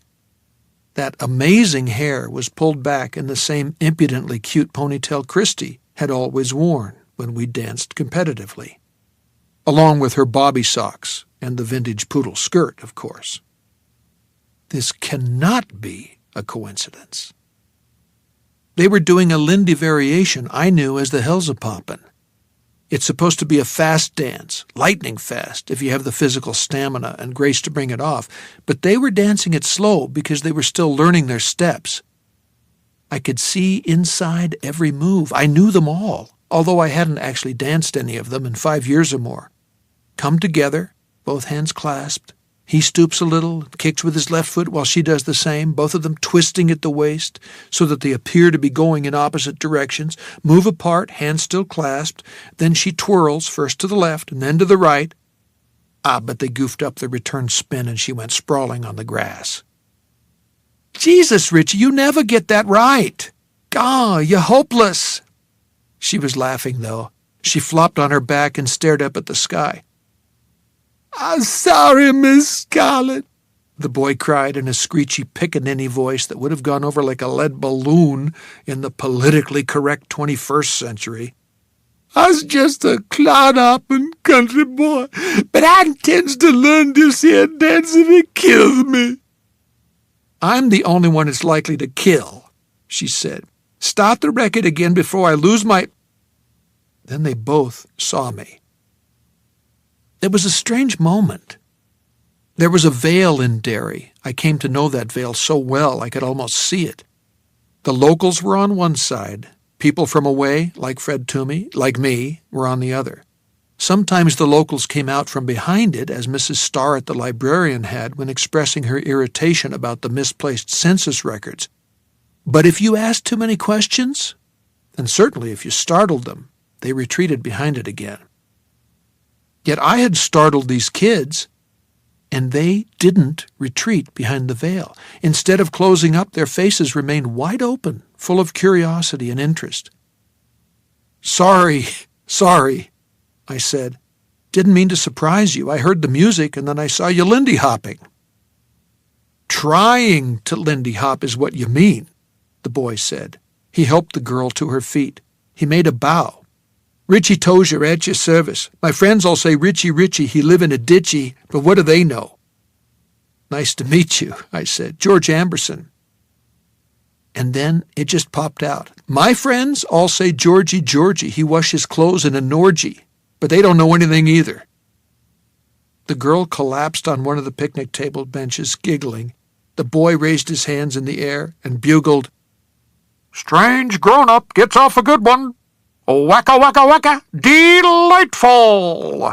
Ed McMahon, what have we got for this wonderful fella? Well, Johnny, today's prizes on Who Do You Trust are a complete set of Encyclopedia Britannica and an Electrolux vacuum cleaner to suck 'em up with. Beep, beep, Richie, the girl said. She was wiping the corners of her eyes. This caused an unfortunate reversion to the screeching pickaninny voice. Sorry, Miss Scarlett, don't be whooping on me. I still got scabs from the last time. Who are you, miss? I asked. Bevy. I live on the levee, she said, and started giggling again. Sorry, Richie's a fool, but I have no excuse. Beverly Marsh. You're not from around here, are you? A thing everybody seemed to know immediately. Nope, and you two don't seem like you are either. You're the first two Darryites I've met who don't seem grumpy. Yowza, it's a grumpy-ass town, Richie said, and took the tone arm off the record. It had been bumping on the final groove over and over. I understand folks are particularly worried about the children, I said. Notice I'm keeping my distance. You guys on grass, me on sidewalk. They weren't all that worried when the murders were going on, Richie grumbled. You know about the murders? I nodded. I'm staying at the townhouse. Someone who works there told me. Yeah, now that they're over, people are all concerned about the kids. He sat down next to Bevy, who lived on the levee. But when they were going on, you didn't hear Jack spit. Richie, she said, beep, beep. This time the boy tried on a really atrocious Humphrey Bogart imitation. Well, it's true, sweetheart, and you know it's true. All that's over, Bevy told me. She was as earnest as a Chamber of Commerce booster. They just don't know it yet. They, meaning the townspeople or just grown-ups in general? She shrugged as if to say, what's the difference? But you do know? As a matter of fact, we do, Richie said. He looked at me challengingly, but behind his mended glasses, that glint of maniacal humor was still in his eyes. I had an idea it never completely left them. I stepped onto the grass. Neither child fled, screaming. In fact, Beverly shoved over on the bench, elbowing Richie so he would do the same, and made room for me. They were either very brave or very stupid, and they didn't look stupid. Then the girl said something that flabbergasted me. Do I know you? Do we know you? Before I could answer, Richie spoke up. No, it's not that. It's... I don't know. Do you want something, Mr. Amberson? Is that it? Actually, I do. Some information. But how did you know that? And how do you know I'm not dangerous? They looked at each other and something passed between them. It was impossible to know just what, yet I felt sure of two things. They had sensed an otherness about me that went way beyond just being a stranger in town. But unlike the yellow card man, they weren't afraid of it. Quite the opposite. They were fascinated by it. I thought those two attractive, fearless kids could have told some stories if they wanted to. I've always remained curious about what those stories might have been. You're just not, Richie said, and when he looked to the girl, she nodded agreement. And you're sure that the bad times are over? Mostly, Beverly said. Things will get better. In Derry, I think the bad times are over, Mr. Amberson. It's a hard place in a lot of ways. Suppose I told you, just hypothetically, that there was one more bad thing on the horizon, something like what happened to a little boy named Dorsey Corcoran. They winced as if I'd pinched a place where the nerves lay close to the surface. Beverly turned to Richie and whispered in his ear. I'm not positive about what she said. It was quick and low. But it might have been, that wasn't the clown. Then she looked back at me. What bad thing? Like when Dorsey's father? Never mind, you don't have to know. It was time to jump. These were the ones. I didn't know how I knew it, but I did. Do you know some kids named Dunning? I ticked them off on my fingers. Troy, Arthur, Harry, and Ellen. Only Arthur's also called Tugger, Beverly said matter-of-factly. Sure, we know him. He goes to our school. We're practicing the Lindy for the school talent show. It's just before Thanksgiving." "Miss Scarlett, she believe in getting an early start on the practicing," Richie said. Beverly Marsh took no notice. "Tug has signed up for the show, too. He's going to lip-sync to Splish Splash." She rolled her eyes. She was good at that. "Where does he live, do you know?" They knew, all right, but neither of them said. And if I didn't give them a little more, they wouldn't. I could see that in their faces. Suppose I told you there's a good chance Tugga's never going to be in the talent show unless somebody watches out for him. His brothers and sister, too. Would you believe a thing like that? The kids looked at each other again, conversing with their eyes. It went on a long time, 10 seconds maybe. It was the sort of long gaze that lovers indulge in, but these teenagers couldn't be lovers. Friends, though, for sure. Close friends who'd been through something together. "Tugga and his family live on Cossett Street," Richie said finally. That's what it sounded like anyway. "Cossett? That's how people around here say it," Beverly told me. K-O-S-S-U-T-H. Cossett. Got it. Now the only question was how much these kids were going to blab about our weird conversation on the edge of the Barrens. Beverly was looking at me with earnest, troubled eyes. "But, Mr. Amberson, I've met Tugga's dad. He works at the Center Street Market. He's a nice man, always smiling. "The nice man doesn't live at home anymore," Richie interrupted. "His wife kicked him out." She turned to him, eyes wide. "Tug told you that?" "Nope, Ben Hanscom. Tug told him." "He's still a nice man," Beverly said in a small voice. "Always joking around and stuff, but never touchy-grabby." "Clowns joke around a lot, too," I said. They both jumped as if I'd pinched that vulnerable bundle of nerves again. That doesn't make them nice. "We know," Beverly whispered. She was looking at her hands. Then she raised her eyes to me. "Do you know about the turtle?" She said turtle in a way that made it sound like a proper noun. I thought of saying I know about the Teenage Mutant Ninja Turtles, and didn't. It was decades too early for Leonardo, Donatello, Raphael, and Michelangelo. So I just shook my head. She looked doubtfully at Richie. He looked at me, then back at her. "But he's good. I'm pretty sure he's good." She touched my wrist. Her fingers were cold. "Mr. Dunning's a nice man. And just because he doesn't live at home anymore doesn't mean he isn't." That hit home.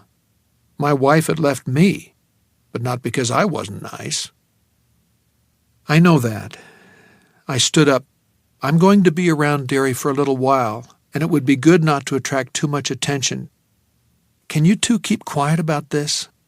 I know it's a lot to ask, but..." They looked at each other and burst into laughter. When she could speak, Beverly said, "We can keep a secret." I nodded. "I'm sure you can. Kept a few this summer, I bet." They didn't reply to this. I cocked a thumb at the Barrens. "Ever play down there?" "Once," Richie said. "Not anymore." He stood up and brushed off the seat of his blue jeans. "It's been nice talking to you, Mr. Amberson. Don't take any wooden Indians." He hesitated. "And be careful in Derry. It's better now, but I don't think it's ever going to be, completely right." "Thanks. Thank you both. Maybe someday the Dunning family will have something to thank you for, too, but if things go the way I hope they will, they'll never know a thing," Beverly finished for me. "Exactly." Then, remembering something Fred Toomey had said, "Right with Eversharp. You two take care of yourselves." "We will," Beverly said, then began to giggle again. "Keep washing those clothes in your Norgy, Georgie." I skimmed a salute off the brim of my new summer straw and started to walk away. Then I had an idea and turned back to them. "Does that phonograph play at 33 1/3? "Like for LPs?" Richie asked. "Nah, Our hi-fi at home does, but Bevy's is just a baby one that runs on batteries. Watch what you call my record player, Tosia, Beverly said. I saved up for it. Then to me, it just plays 78s and 45s. Only I lost the plastic thingy for the hole in the 45, so now it only plays 78s. 45 RPM should do, I said. Start the record again, but play it at that speed. Slowing down the tempo while getting the hang of swing dance steps was something Christy and I had learned in our classes. Crazy, Daddy, Richie said. He switched the speed control lever beside the turntable and started the record again. This time it sounded like everyone in Glenn Miller's band had swallowed Quaaludes. Okay. I held out my hands to Beverly. You watch, Richie. She took my hands with complete trust, looking up at me with wide blue, amused eyes. I wondered where she was and who she was in 2011. If she was even alive. Supposing she was, would she remember that a strange man who asked strange questions had once danced with her to a draggy version of In the Mood on a sunny September afternoon? I said, You guys were doing it slow before, and this will slow you down even more, but you can still keep the beat. Plenty of time for each step. Time. Plenty of time. Start the record again, but slow it down. I pulled her toward me by our clasped hands, let her go back. We both bent like people underwater and kicked to the left while the Glenn Miller Orchestra played ba-da-la, ba-da-da-da-dee-dum. At that same slow speed, like a wind-up toy that's almost unwound, she twirled to the left under my upraised hands. Stop, I said, and she froze with her back to me and our hands still linked. Now, squeeze my right hand to remind me what comes next. She squeezed, then rotated smoothly back and all the way around to the right. Cool, she said. Now I'm supposed to go under, then you bring me back, and I flip over. That's why we're doing it on the grass, so if I mess it up, I don't break my neck. I'll leave that part up to you, I said. I'm too ancient to be flipping anything but hamburgers. Richie once more raised his hands to the sides of his face. Wacka, wacka, wacka! Strange grown-up gets off another! Beep, beep, Richie, I said. That made him laugh. Now you try it. And work out hand signals for any other moves that go beyond the jitterbug two-step they do in the local soda shop.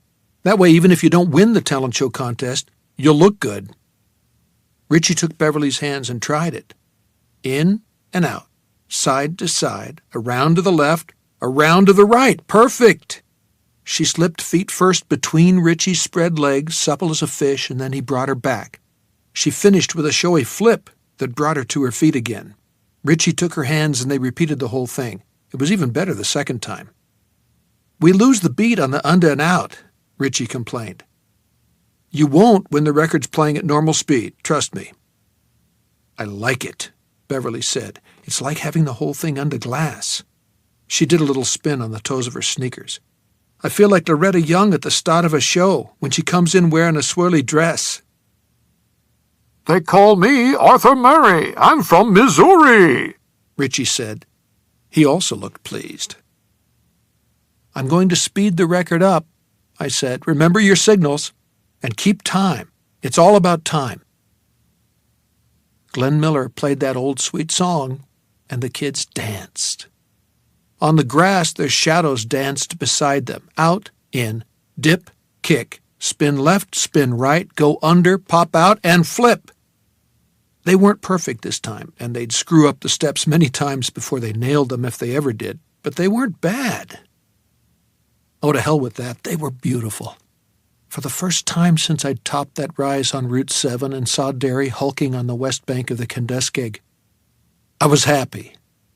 That was a good feeling to go on, so I walked away from them, giving myself the old advice as I went, don't look back, never look back. How often do people tell themselves that? After an experience that is exceptionally good or exceptionally bad? Often, I suppose. And the advice usually goes unheeded. Humans were built to look back. That's why we have that swivel joint in our necks. I went half a block then, turned around, thinking they'd be staring at me. But they weren't. They were still dancing. And that was good. There was a city service station a couple of blocks down on Kansas Street, and I went into the office to ask directions to Kossuth Street, pronounced Cosset. I could hear the whir of an air compressor and the tinny jangle of pop music from the garage bay, but the office was empty. That was fine with me because I saw something useful next to the cash register, a wire stand filled with maps. The top pocket held a single city map that looked dirty and forgotten. On the front was a photo of an exceptionally ugly Paul Bunyan statue cast in plastic. Paul had his axe over his shoulder and was grinning up into the summer sun. Only Derry, I thought, would take a plastic statue of a mythical logger as its icon. There was a newspaper dispenser just beyond the gas pumps. I took a copy of the Daily News as a prop and flipped a nickel on top of the pile of papers to join the other coins scattered there. I don't know if they're more honest in 1958, but they're a hell of a lot more trusting. According to the map, Cosset Street was on the Kansas Street side of town and turned out to be just a pleasant 15-minute stroll from the gas station. I walked under elm trees that had yet to be touched by the blight that would take almost all of them by the 70s, trees that were still as green as they'd been in July. Kids tore past me on bikes or played jacks in driveways. Little clusters of adults gathered at corner bus stops, marked by white stripes on telephone poles. Derry went about its business, and I went about mine. Just a fellow in a nondescript sport coat with his summer straw pushed back a little on his head, a fellow with a folded newspaper in one hand. He might be looking for a yard or garage sale. He might be checking for plummy real estate. Certainly he looked like he belonged here. So I hoped. Cosset was a hedge-lined street of old-fashioned New England saltbox houses. Sprinklers twirled on lawns. Two boys ran past me, tossing a football back and forth. A woman with her hair bound up in a kerchief and the inevitable cigarette dangling from her lower lip was washing the family car and occasionally spraying the family dog, who backed away barking. Cosset Street looked like an exterior scene from some old fuzzy sitcom. Two little girls were twirling a skip rope while a third danced nimbly in and out, stutter-stepping effortlessly as she chanted, "Charlie Chaplin went to France just to watch the ladies dance. Salute to the captain, salute to the queen. My old man drives a submarine." The skip rope slap, slap, slapped on the pavement. I felt eyes on me. The woman in the kerchief had paused in her labors, the hose in one hand, a big soapy sponge in the other. She was watching me approach the skipping girls. I gave them a wide berth and saw her go back to work. You took a hell of a chance talking to those kids on Kansas Street, I thought. Only I didn't believe it. Walking a little too close to the skip rope girls, that would have been taking a hell of a chance. But Richie and Bev had been the right ones. I'd known it almost as soon as I laid eyes on them. And they had known it too. We had seen eye to eye. "Do we know you?" the girl had asked. Bevy, who lived on the levee. Cosset dead-ended at a big building called the West Side Recreation Hall. It was deserted with a "For Sale by City" sign on the crabgrassy lawn. Surely an object of interest for any self-respecting real estate hunter. 2 houses down from it on the right, a little girl with carrot-colored hair and a face full of freckles was riding a bicycle with training wheels up and down an asphalt driveway. She sang variations of the same phrase over and over as she rode. "Bing bang, I saw the whole gang. Ding dang, I saw the whole gang. Ring rang, I saw the whole gang." I walked toward the wreck as though there was nothing in the world I wanted to see more. But from the corner of my eye, I continued to track little Carrot Top. She was swaying from side to side on the bicycle seat, trying to find out how much she could get away with before toppling over. Based on her scabby shins, this probably wasn't the first time she'd played the game. There was no name on the mailbox of her house, just the number, 379. I walked to the for sale sign and jotted information down on my newspaper. Then I turned around and headed back the way I'd come. As I passed 379 Cosset, on the far side of the street and pretending to be absorbed in my paper, a woman came out on the stoop. A boy was with her. He was munching something wrapped in a napkin, and in his free hand he was holding the Daisy air rifle with which, not so long from now, he would try to scare off his rampaging father. "Ellen," the woman called, "get off that thing before you fall off. Come in and get a cookie." Ellen Dunning dismounted, dropped her bike on its side in the driveway, and ran into the house, bugling, "Sing sang, I saw the whole gang," at the top of her considerable lungs. Her hair, a shade of red far more unfortunate than Beverly Marsh's, bounced like bed springs in revolt. The boy, who'd grow up to write a painfully composed essay that would bring me to tears, followed her. The boy, who was going to be the only surviving member of his family. Unless I changed it. And now that I had seen them, real people living their real lives, there seemed to be no other choice.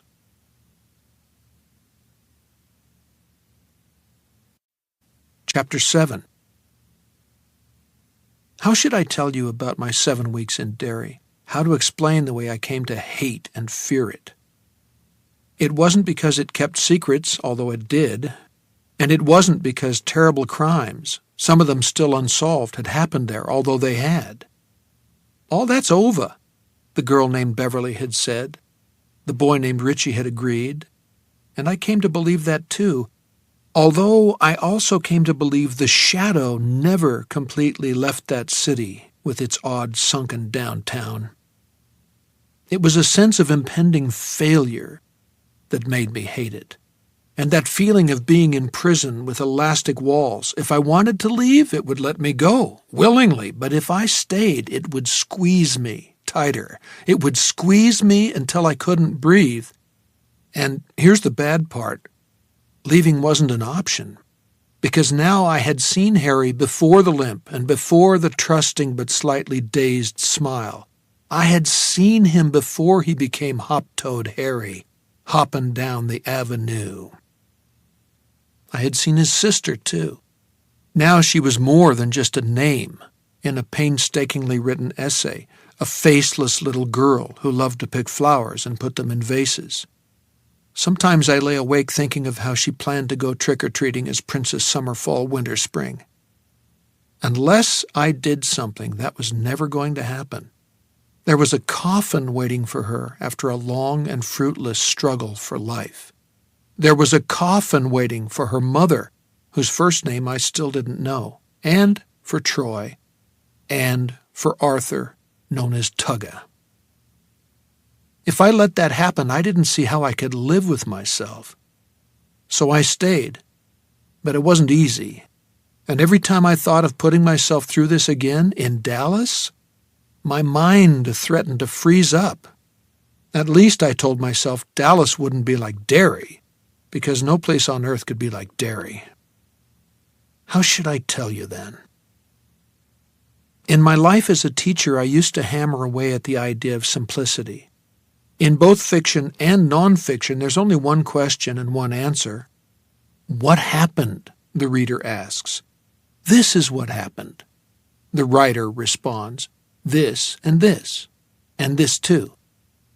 Keep it simple. It's the only sure way home. So I'll try, although you must always keep in mind that in Derry, reality is a thin skim of ice over a deep lake of dark water. But still, what happened? This happened, and this too. On Friday, my second full day in Derry, I went down to the Center Street Market. I waited until 5 in the afternoon because I thought that was when the place would be busiest. Friday's payday, after all, and for a lot of people, by which I mean wives, one of the rules of life in 1958 is men don't buy groceries. That meant shopping day. Lots of shoppers would make it easier for me to blend in. To help in that regard, I went to W.T. Grant's and supplemented my wardrobe with some chinos and blue work shirts, remembering no suspenders and his buddies outside the Sleepy Silver Dollar. I also bought a pair of Wolverine work boots. On my way to the market, I kicked them repeatedly against the curbing until the toes were scuffed. The place was every bit as busy as I'd hoped, with a line at all 3 cash registers and the aisles full of women pushing shopping carts. The few men I saw only had baskets, so that was what I took. I put a bag of apples in mine, dirt cheap, and a bag of oranges, almost as expensive as 2011 oranges. Beneath my feet, the oiled wooden floor creaked. What exactly did Mr. Dunning do in the Center Street market? Bevy on the levee hadn't said. He wasn't the manager. A glance into the glassed-in booth just behind the produce section showed a white-haired gentleman who could have claimed Ellen Dunning as a granddaughter, perhaps, but not as a daughter, and the sign on his desk said Mr. Curry. As I walked along the back of the store past the dairy case, I was amused by a sign reading, "Have you tried Yoghurt? If not, you will love it when you do." I began to hear laughter. Female laughter of the immediately identifiable, "Oh, you rascal" variety. I turned into the far aisle and saw a covey of women dressed in much the same style as the ladies in the Kennebec Fruit, clustered around the meat counter.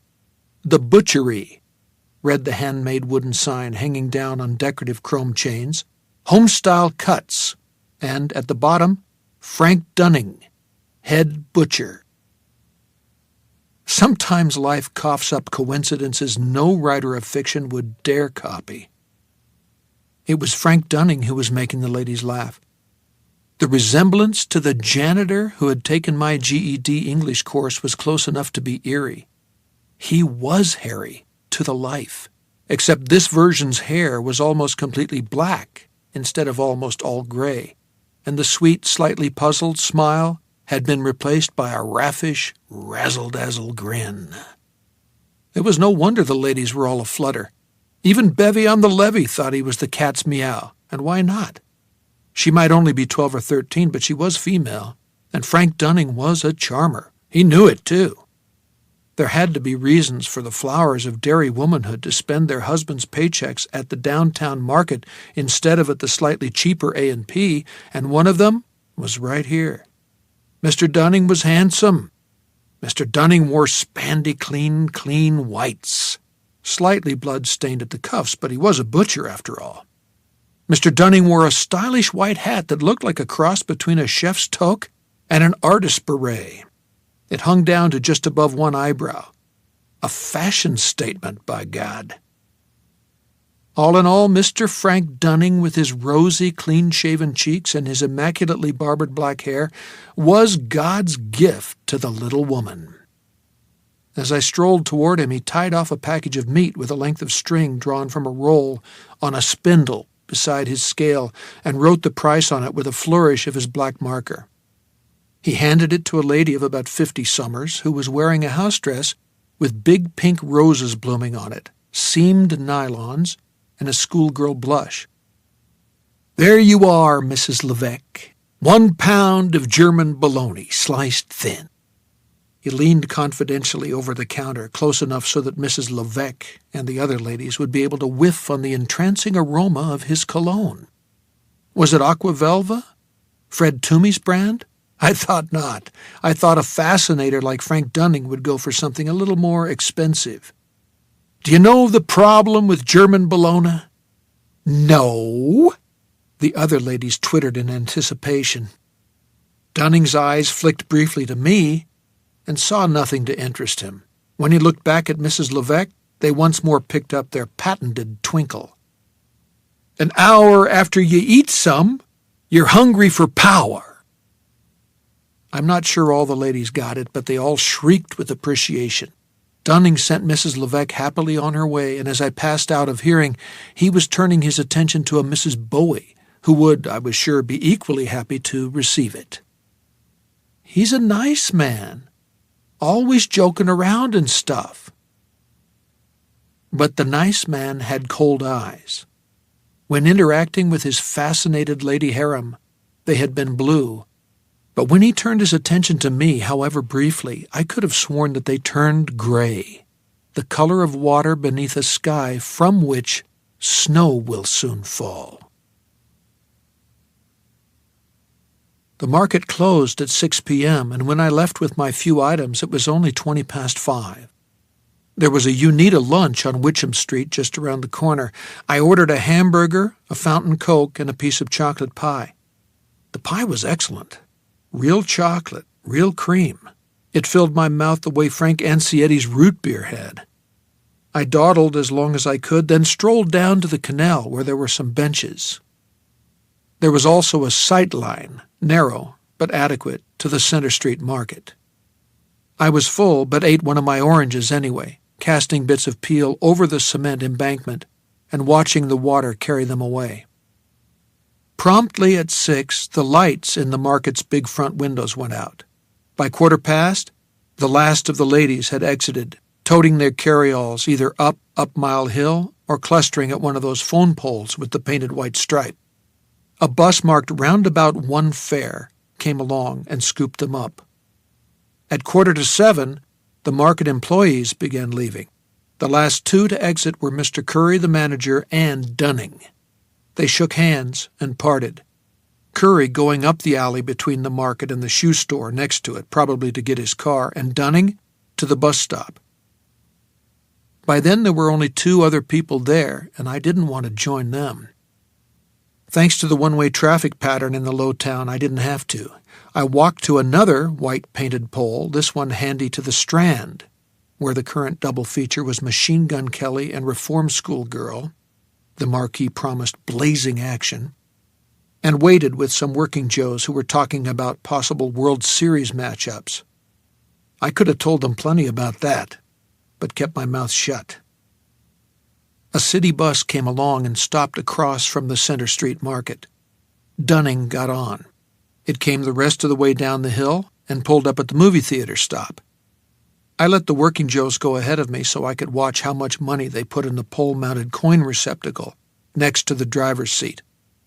I felt like an alien in a science fiction movie, one who's trying to masquerade as an earthling. It was stupid. I wanted to ride the city bus, not blow up the White House with a death ray, but that didn't change the feeling. One of the guys who got on ahead of me flashed a canary-colored bus pass that made me think fleetingly of the yellow card man. The others put 15 cents into the coin receptacle, which clicked and dinged. I did the same, although it took me a bit longer because my dime was stuck to my sweaty palm. I thought I could feel every eye on me, but when I looked up, everyone was either reading the newspaper or staring vacantly out the windows. The interior of the bus was a fog of blue-gray smoke. Frank Dunning was halfway down on the right, now wearing tailored gray slacks, a white shirt, and a dark blue tie. Natty. He was busy lighting a cigarette and didn't look at me as I passed him and took a seat near the back. The bus groaned its way around the circuit of low-town one-way streets, then mounted up Mile Hill on Witcham. Once we were in the West Side residential area, riders began to get off. They were all men. Presumably the women were back at home putting away their groceries or getting supper on the table. As the bus emptied and Frank Dunning went on sitting where he was, smoking his cigarette, I wondered if we were going to end up being the last 2 riders. I needn't have worried. When the bus angled toward the stop at the corner of Witcham Street and Charity Avenue, Derry also had Faith and Hope Avenues, I later learned. Dunning dropped his cigarette on the floor, crushed it with his shoe, and rose from his seat.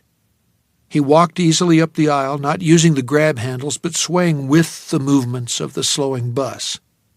Some men don't lose the physical graces of their adolescence until relatively late in life. Dunning appeared to be one of them. He would have made an excellent swing dancer. He clapped the bus driver on the shoulder and started telling him a joke. It was short, and most of it was lost in the chuff of the air brakes, but I caught the phrase, 3 jigs stuck in an elevator, and decided it wasn't one he'd have told to his house-dress harem. The driver exploded with laughter, then yanked the long chrome lever that opened the front doors. "See you Monday, Frank," he said. "If the creek don't rise," Dunning responded, then ran down the 2 steps and jumped across the grass verge to the sidewalk. I could see muscles ripple under his shirt. What chance would a woman and 4 children have against him? Not much, was my first thought on the subject, but that was wrong. The correct answer was none. As the bus drew away, I saw Dunning mount the steps of the first building down from the corner on Charity Avenue. There were 8 or 9 men and women sitting in rockers on the wide front porch. Several of them greeted the butcher, who started shaking hands like a visiting politician. The house was a 3-story New England Victorian with a sign hanging from the porch eave. I just had time to read it.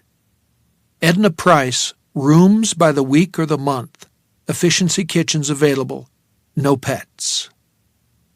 Below this, hanging from the big sign on hooks, was a smaller orange sign reading, "No vacancy."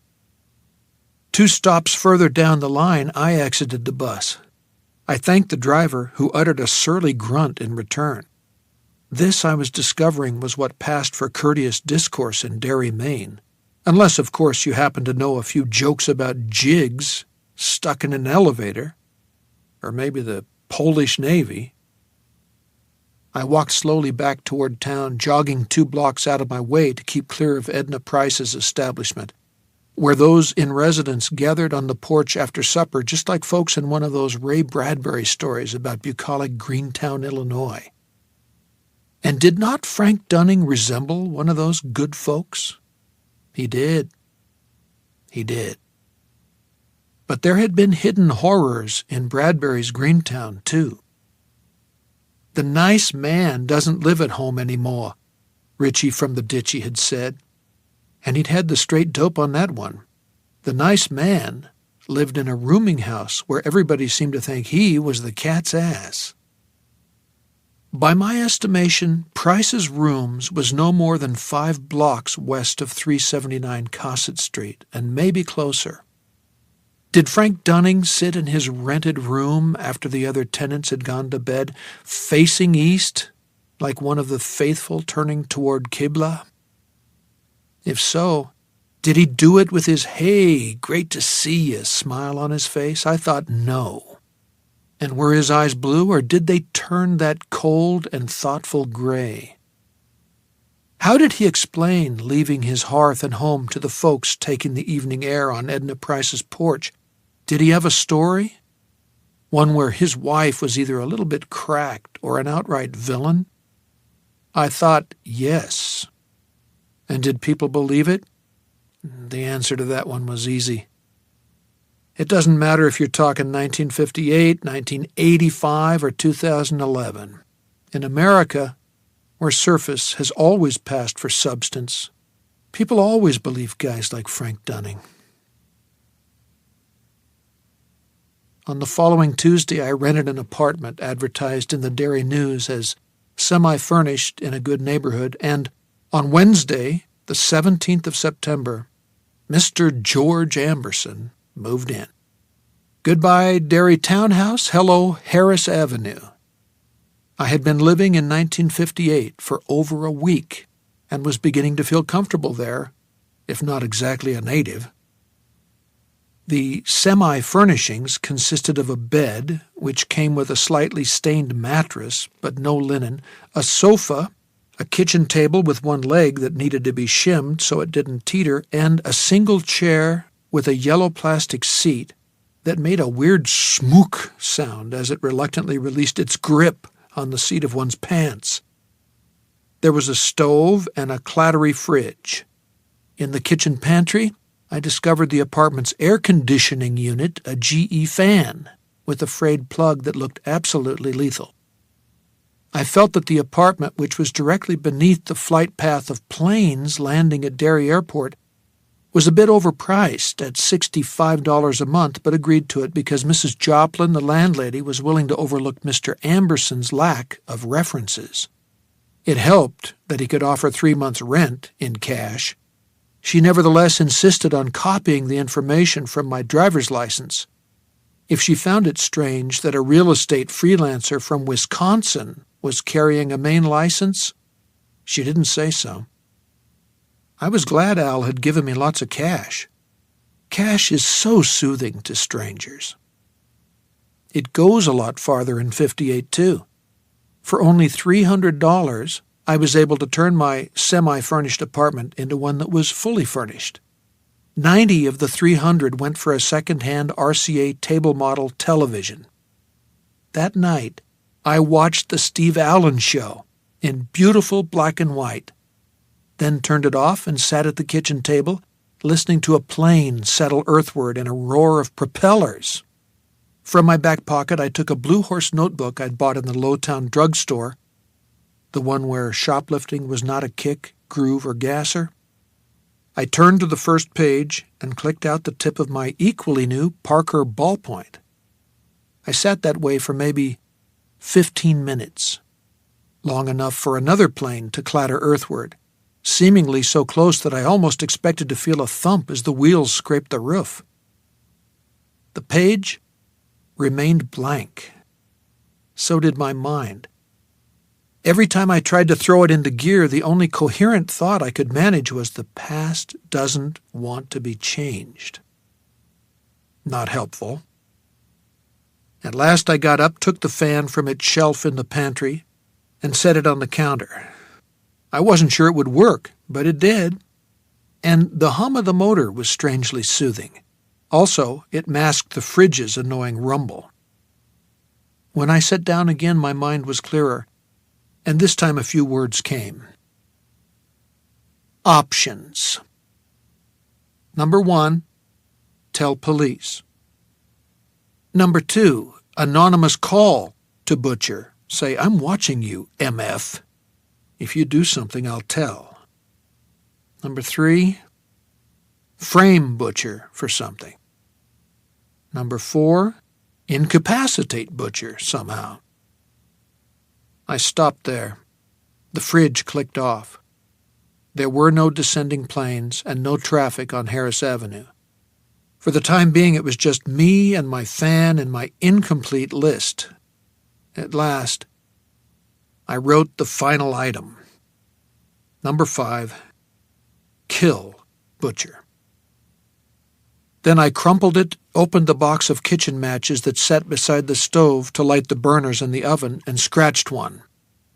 The fan promptly whiffed it out, and I thought again how hard it was to change some things. I turned the fan off, lit another match, and touched it to the ball of notepaper. When it was blazing, I dropped it into the sink, waited for it to go out, then washed the ashes down the drain. After that, Mr. George Amberson went to bed. But he did not sleep for a long time. When the last plane of the night skimmed over the rooftop at 12:30, I was still awake and thinking of my list. Telling the police was out. It might work with Oswald, who would declare his undying love for Fidel Castro in both Dallas and New Orleans, but Dunning was a different matter. He was a well-liked and well-respected member of the community. Who was I? The new guy in a town that didn't like outsiders? That afternoon, after coming out of the drugstore, I'd once again seen No Suspenders and his crew outside the Sleepy Silver Dollar. I was wearing my workingman clothes, but they had given me that same flat-eyed, "Who the fuck are you?" look. Even if I'd been living in Derry for 8 years instead of 8 days, just what would I say to the police anyway? That I'd had a vision of Frank Dunning killing his family on Halloween night? That would certainly go over well. I liked the idea of placing an anonymous call to the butcher himself a little better. But it was a scary option. Once I called Frank Dunning, either at work or at Edna Price's, where he would no doubt be summoned to the communal phone in the parlor, I would have changed events. Such a call might stop him from killing his family, but I thought it just as likely it would have the opposite effect, tipping him over the precarious edge of sanity he must be walking behind the affable George Clooney smile. Instead of preventing the murders, I might only succeed in making them happen sooner. As it was, I knew where and when. If I warned him, all bets were off. Frame him for something? It might work in a spy novel, but I wasn't a CIA agent. I was a goddamn English teacher. Incapacitate Butcher was next on the list. Okay, but how? Smack him with the sunliner? Maybe as he walked from Charity Avenue to Cosset Street with a hammer in his hand and murder on his mind? Unless I had amazing luck, I'd be caught and jailed. There was this, too. Incapacitated people usually get better. He might try again once he did. As I lay there in the dark, I found that scenario all too plausible, because the past didn't like to be changed. It was obdurate. The only sure way was to follow him, wait until he was alone, and then kill him. Keep it simple, stupid. But there were problems with this, too. The biggest was that I didn't know if I could go through with it. I thought I could in hot blood to protect myself or another, but in cold blood? Even if I knew that my potential victim was going to kill his own wife and children if he weren't stopped? And what if I did it and then got caught before I could escape to the future where I was Jake Epping instead of George Amberson? I'd be tried, found guilty, sent to Shawshank State Prison. And that was where I'd be on the day John F. Kennedy was killed in Dallas. Even that wasn't the absolute bottom of the matter. I got up, paced through the kitchen to my phone booth of a bathroom, went to the toilet, then sat on the seat with my forehead propped on the heels of my palms. I had assumed Harry's essay was the truth. Al had too. It probably was, because Harry was 2 or 3 degrees on the dim side of normal, and people like that are less liable to try passing off fantasies like the murder of an entire family as reality. Still, 95% probability isn't 100, Al had said, and that was Oswald himself he'd been talking about. Just about the only person the killer could have been once you set aside all the conspiracy babble, and yet Al still had those last lingering doubts. It would have been easy to check out Harry's story in the computer-friendly world of 2011, but I never had. And even if it was completely true, there might be crucial details he'd gotten wrong, or not mentioned at all. Things that could trip me up. What if instead of riding to the rescue like Sir Galahad, I only managed to get killed along with them? That would change the future in all sorts of interesting ways, but I wouldn't be around to discover what they were. A new idea popped into my head, one that was crazily attractive. I could station myself across from 379 Cosset on Halloween night and just watch. To make sure it really happened, yes, but also to note all the details the only living witness, a traumatized child, might have missed. Then I could drive back to Lisbon Falls, go up through the rabbit hole, and immediately return to September 9th at 11:58 in the morning. I'd buy the sunliner again and go to Derry again, this time loaded with information. It was true, I'd already spent a fair amount of Al's currency, but there was enough left to get by on. The idea ran well out of the gate, but stumbled before it even got to the first turn. The whole purpose of this trip had been to find out what effect saving the janitor's family would have on the future. And if I let Frank Dunning go through with the murders, I wouldn't know. And I was already faced with having to do this again because there would be one of those resets if I went back through the rabbit hole to stop Oswald. Once was bad. Twice would be worse. 3 times? Was unthinkable. And one other thing, Harry Dunning's family had already died once. Was I going to condemn them to die a second time? Even if each time was a reset and they didn't know, And who was to say that on some deep level they didn't? The pain, the blood, little Carrot Top lying on the floor under the rocker, Harry trying to scare the lunatic off with a Daisy air gun.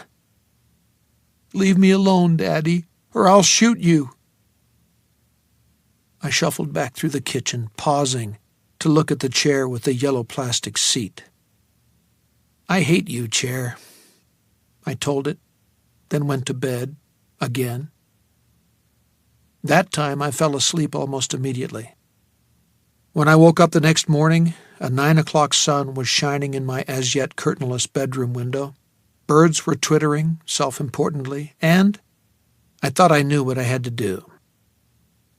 Keep it simple, stupid.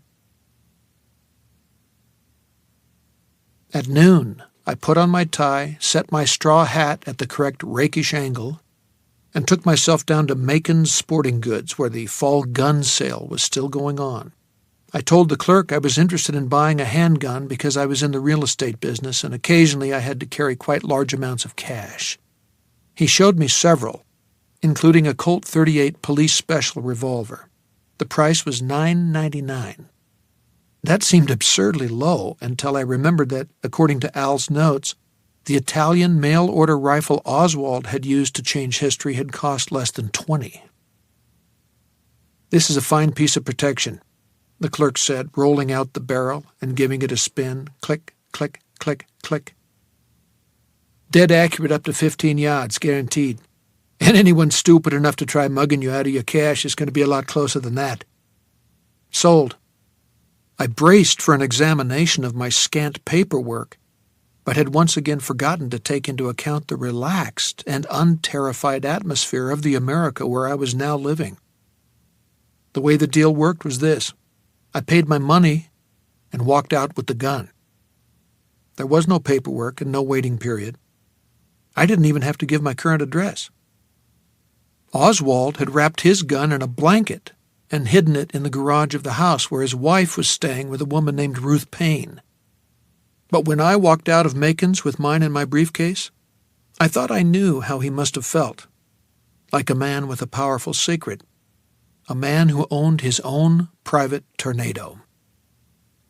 A guy who should have been at work in one of the mills was standing in the doorway of the Sleepy Silver Dollar, smoking a cigarette and reading the paper. Appearing to read the paper, at least. I couldn't swear he was watching me, but then again I couldn't swear he wasn't. It was no suspenders. That evening I once more took up a position close to the Strand where the marquee read, "Opens tomorrow, Thunder Road, Mitcham, and the Vikings, Douglas. More blazing action in the offing for Derry film-goers." Dunning once more crossed to the bus stop and climbed aboard. This time I didn't follow. There was no need. I knew where he was going. I walked back to my new apartment, looking around every now and then for no suspenders. There was no sign of him, and I told myself that seeing him across from the sporting goods store had just been a coincidence. Not a big one either. The Sleepy was his joint of choice, after all. Because the Derry mills ran 6 days a week, the workers had rotating off days. Thursday could have been one of this guy's. Next week he might be hanging at the Sleepy on Friday or Tuesday. The following evening I was once more at the Strand, pretending to study the poster for Thunder Road, Robert Mitchum roars down the hottest highway on earth, mostly because I'd nowhere else to go. Halloween was still 6 weeks away, and I seemed to have entered the time-killing phase of our program. But this time, instead of crossing to the bus stop, Frank Dunning walked down to the three-way intersection of Center, Kansas, and Witcham, and stood there, as if undecided. He was once more looking reet in dark slacks, white shirt, blue tie, and a sport coat in a light gray window-pane check. His hat was cocked back on his head. For a moment I thought he was going to head for the movies and check out the hottest highway on earth, in which case I would stroll casually away toward Canal Street. But he turned left onto Witcham. I could hear him whistling. He was a good whistler. There was no need to follow him. He wasn't going to commit any hammer murders on the 19th of September. But I was curious, and I had nothing better to do. He went into a bar and grill called the Lamplighter, not as upper crust as the one at the townhouse, but nowhere near as grotty as the ones on Canal. In every small city there are one or two borderland joints where blue-collar and white-collar workers meet as equals, and this looked like that kind of place.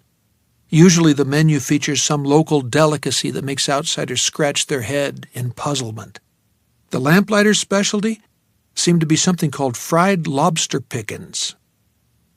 I passed the wide front windows lounging rather than walking, and saw Dunning greet his way across the room. He shook hands, he patted cheeks, he took one man's hat and scaled it to a guy standing at the Bullmore machine who caught it deftly and to general hilarity. A nice man, always joking around, laugh and the whole world laughs with you type of thing. I saw him sit down at a table close to the Bullmore and almost walked on. But I was thirsty. A beer would go down fine just about now, and the Lamplighter's bar was all the way across a crowded room from the large table where Dunning was sitting with the all-male group he had joined. He wouldn't see me, but I could keep an eye on him in the mirror. Not that I was apt to see anything too startling. Besides, if I was going to be here for another 6 weeks, it was time to start belonging here. So I turned around and entered the sounds of cheerful voices, slightly inebriated laughter, and Dean Martin singing "That's Amore." Waitresses circulated with steins of beer and heaped platters of what had to be fried lobster pickins. And there were rising rafters of blue smoke, of course. In 1958, there's always smoke. "See you glancing at that table back there," a voice said at my elbow.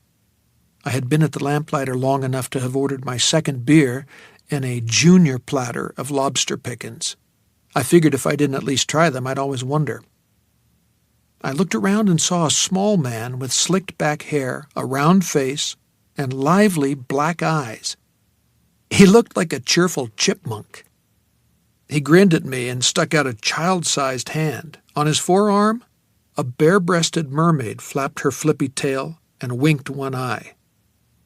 "Charles Fratty, but you can call me Chaz. Everyone does." I shook. "George Amberson, but you can call me George. Everyone does that too." He laughed. So did I. It's considered bad form to laugh at your own jokes, especially when they're teensy ones. But some people are so engaging, they never have to laugh alone. Chaz Fratty was one of those. The waitress brought him a beer, and he raised it. "Here's to you, George." "I'll drink to that," I said, and clicked the rim of my glass against his. "Anybody you know?" he asked, looking at the big rear table in the back bar mirror. "Nope." I wiped foam from my upper lip. "They just seem to be having more fun than anybody else in the place, that's all." Chaz smiled. "That's Tony Trekker's table. Might as well have his name engraved on it. Tony and his brother Phil own a freight hauling company. They also own more acres in this town, and the towns around it, than Carter has liver pills. Phil don't show up here much. He's mostly on the road, but Tony don't miss many Friday or Saturday nights. Has lots of friends, too. They always have a good time, but nobody makes a party go like Frank Dunning. He's the guy telling jokes. Everybody likes old Tones, but they love Frankie." "You sound like you know them all." "For years. Know most of the people in Derry. But I don't know you." "That's because I just got here. I'm in real estate." "Business real estate, I take it?" "You take it right." The waitress deposited my lobster pickins and hustled away. The heap on the platter looked like roadkill, but it smelled terrific and tasted better. Probably 1 billion grams of cholesterol in every bite, but in 1958, nobody worries about that, which is restful. "Help me with this," I said. "Nope, they're all yours." "You out of Boston? New York?" I shrugged and he laughed. "Playing it cagey, huh? Don't blame you, cuz. Loose lips sink ships. But I have a pretty good idea what you're up to." I paused with a forkful of lobster pickings halfway to my mouth. It was warm in the lamplighter, but I felt suddenly chilly. "Is that so?" He leaned close. I could smell Vitalis on his slicked-back hair and Sen-Sen on his breath. If I said possible mall site, would that be a bingo? I felt a gust of relief. The idea that I was in Derry looking for a place to put a shopping mall had never crossed my mind, but it was a good one. I dropped Chas Fratty a wink. "Can't say." No, of course you couldn't. Business is as business does, I always say. We'll drop the subject. But if you'd ever consider letting one of the local yokels in on a good thing, I'd love to listen.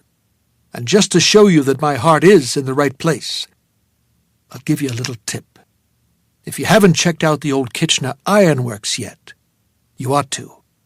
Perfect spot. And malls? Do you know what malls are, my son? The wave of the future, I said. He pointed a finger at me like a gun and winked. I laughed again. I just couldn't help it. Part of it was the simple relief of finding out that not every grown-up in Derry had forgotten how to be friendly to a stranger. Hole-in-one. And who owns the land the old Kitchener Ironworks sits on, Chas? The Tracker brothers, I suppose? I said they own most of the land around here, not all of it. He looked down at the mermaid. Millie, should I tell George who owns that prime business-owned real estate only 2 miles from the center of this metropolis? Millie wagged her scaly tail and jiggled her teacup breasts. Chas Fratty didn't clench his hand into a fist to make this happen. The muscles in his forearms seemed to move on their own. It was a good trick. I wondered if he also pulled rabbits out of hats. All right, dear. He looked up at me again. Actually, that would be yours truly. I buy the best and let the Tracker brothers have the rest. Business is as business does. May I give you my card, George? Absolutely. He did. The card simply said Charles Chas Fratty. Buy, sell, trade. I tucked it into my shirt pocket. If you know all those people and they know you, why aren't you over there, instead of sitting at the bar with the new kid on the block? I asked. He looked surprised, then amused all over again. Was you born in a trunk and then threw off a train, cuz? Just new in town, haven't learned the ropes, don't hold it against me. Never would. They do business with me because I own half this town's motor courts, both downtown movie theaters and the drive-in, one of the banks, and all of the pawn shops in eastern and central Maine. But they don't eat with me, or drink with me, or invite me into their homes, or their country club, because I'm a member of the tribe. You lost me. I'm a Jew, cuz. He saw my expression and grinned. You didn't know. Even when I wouldn't eat any of your lobster, you didn't know. I'm touched. I'm just trying to figure out why it should make a difference, I said. He laughed as though this were the best joke he'd heard all year. Then you was born under a cabbage leaf, instead of in a trunk. In the mirror, Frank Dunning was talking. Tony Tracker and his friends were listening with big grins on their faces. When they exploded into bull roars of laughter, I wondered if it had been the one about the 3 jigs stuck in the elevator, or maybe something even more amusing and satiric. 3 yids on a golf course, maybe. Chas saw me looking. Frank knows how to make a party go all right. You know where he works? No, you're new in town, I forgot. Center Street Market. He's the head butcher. Also half owner, although he don't advertise it. You know what? He's half the reason that place stands up and makes a profit. Draws the ladies like bees to honey. Does he now? Yep, and the men like him too. That's not always the case. Fellas don't always like a ladies' man. That made me think of my ex-wife's fierce Johnny Depp fixation. But it's not like the old days, when he'd drink with them until closin', then play poker with him down at the freight depot until the crack of dawn. These days, he'll have one beer, maybe two, and then he's out the door. You watch.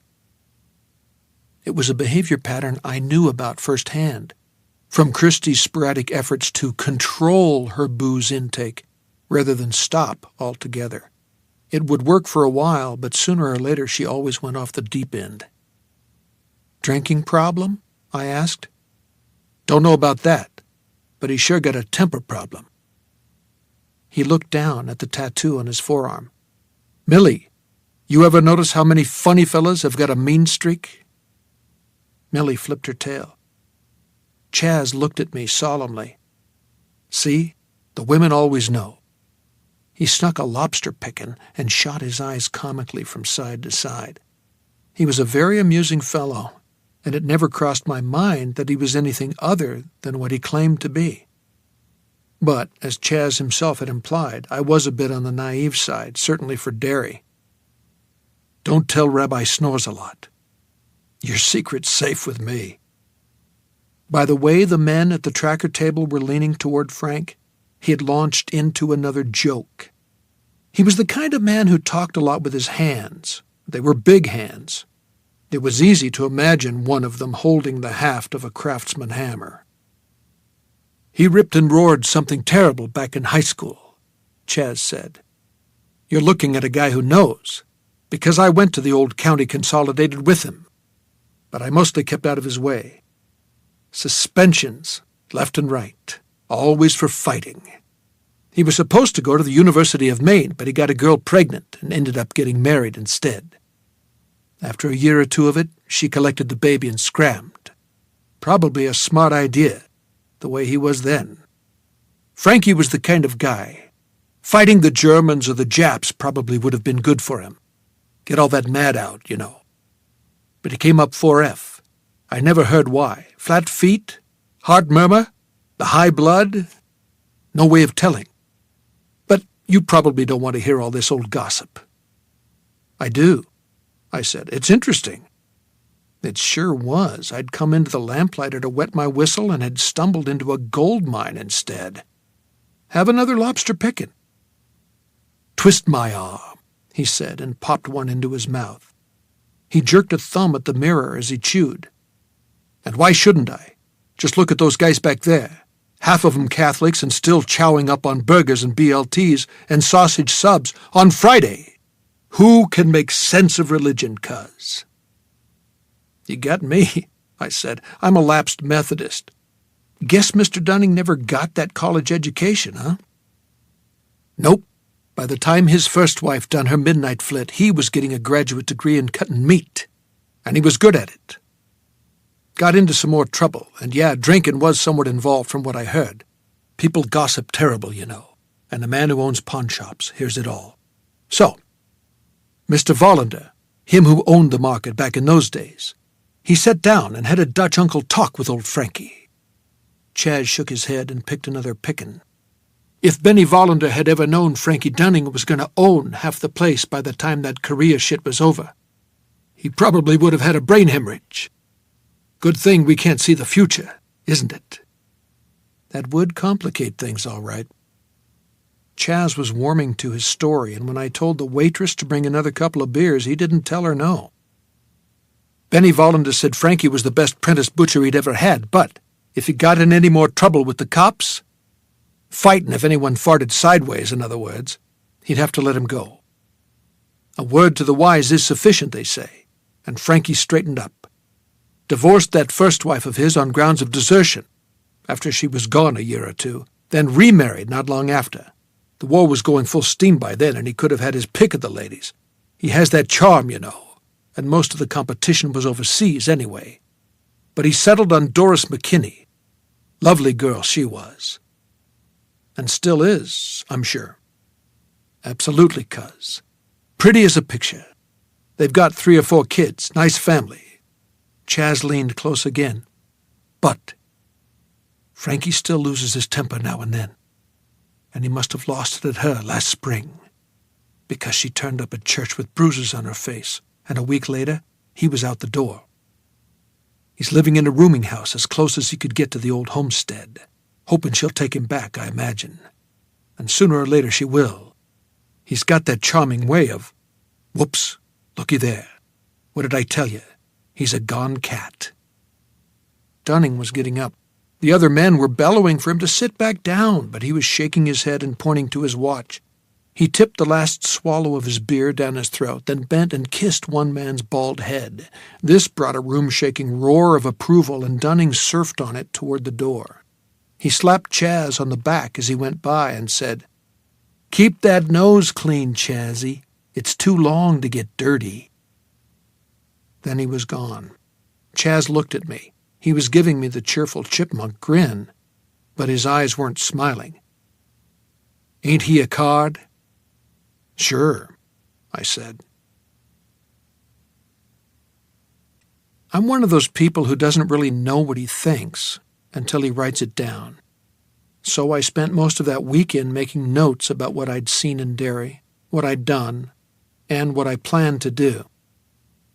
They expanded into an explanation of how I'd gotten to Derry in the first place, and by Sunday I realized that I'd started a job that was too big for a pocket notebook and ballpoint pen. On Monday I went out and bought a portable typewriter.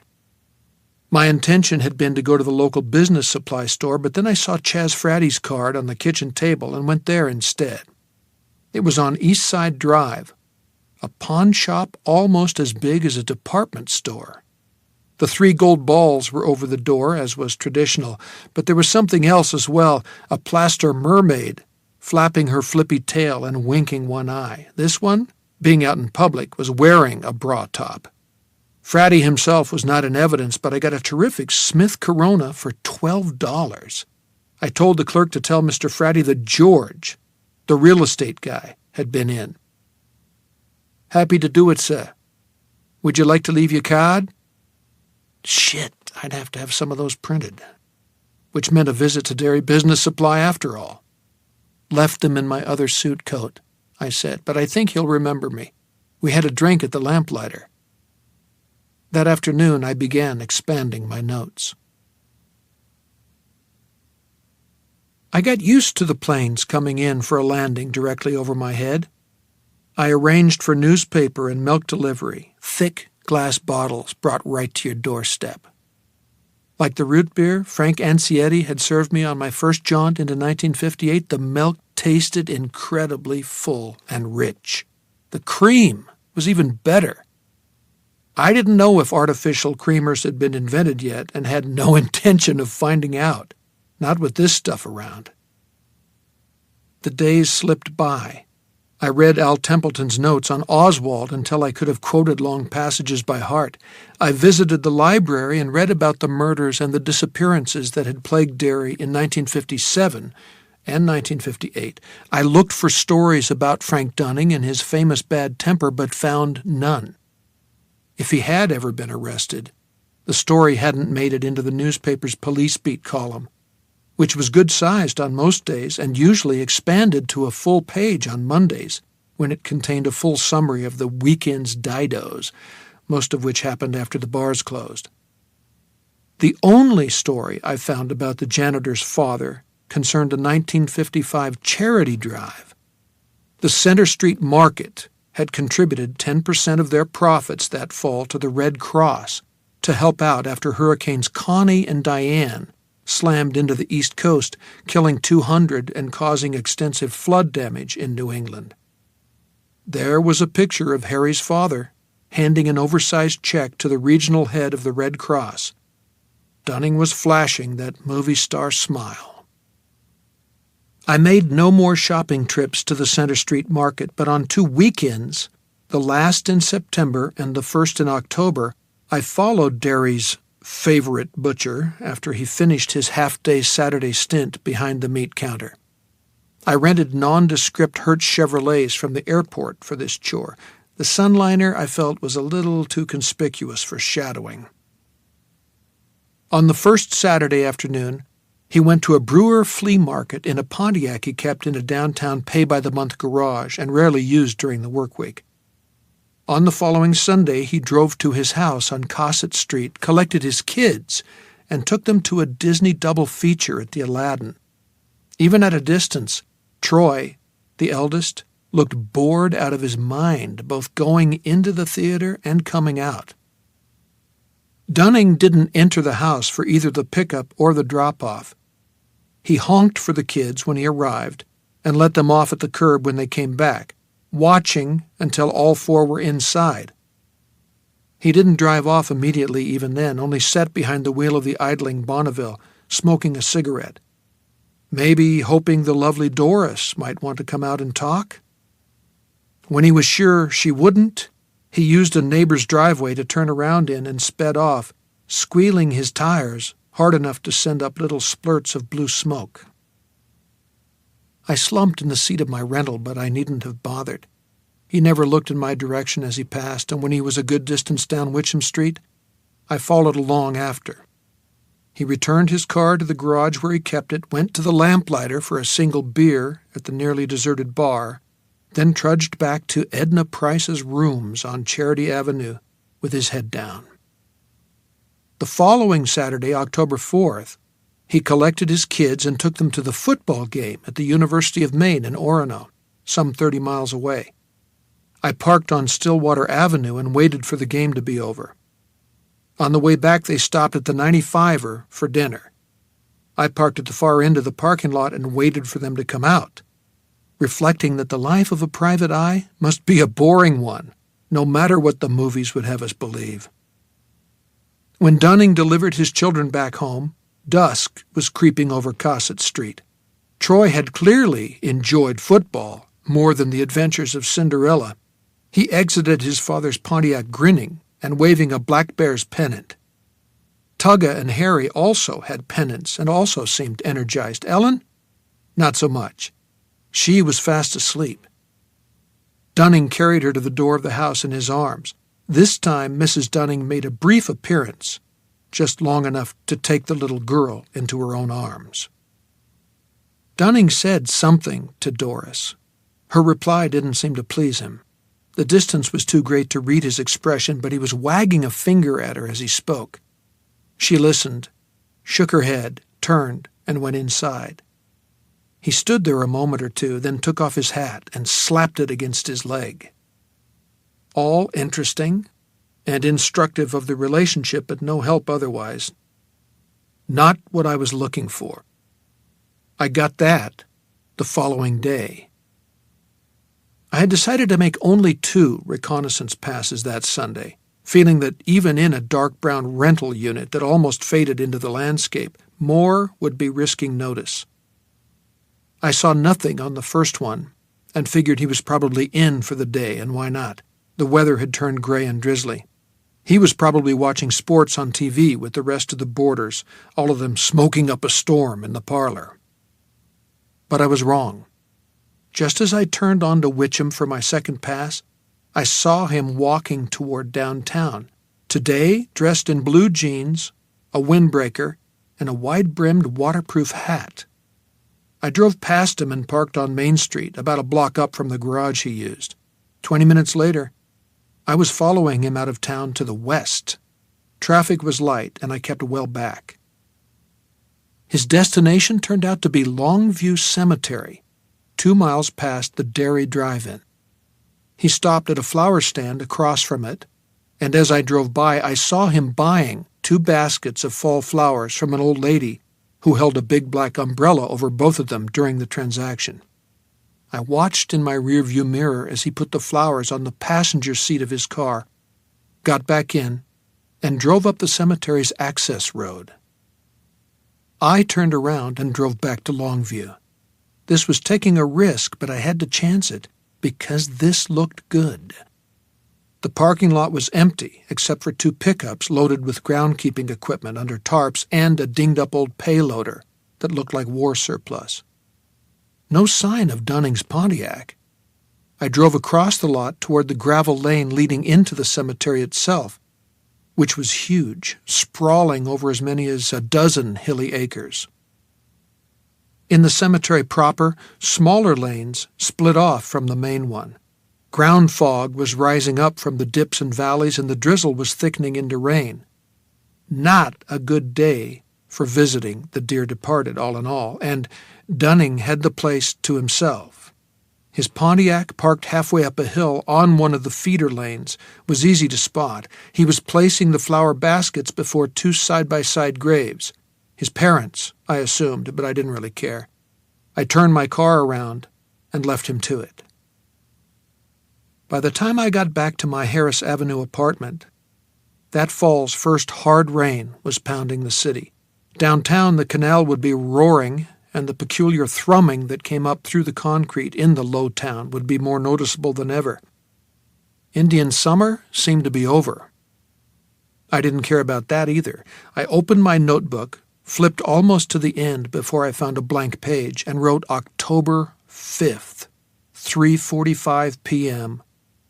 Dunning to Longview Sem. Puts flowers on parents' ? Graves. Rain.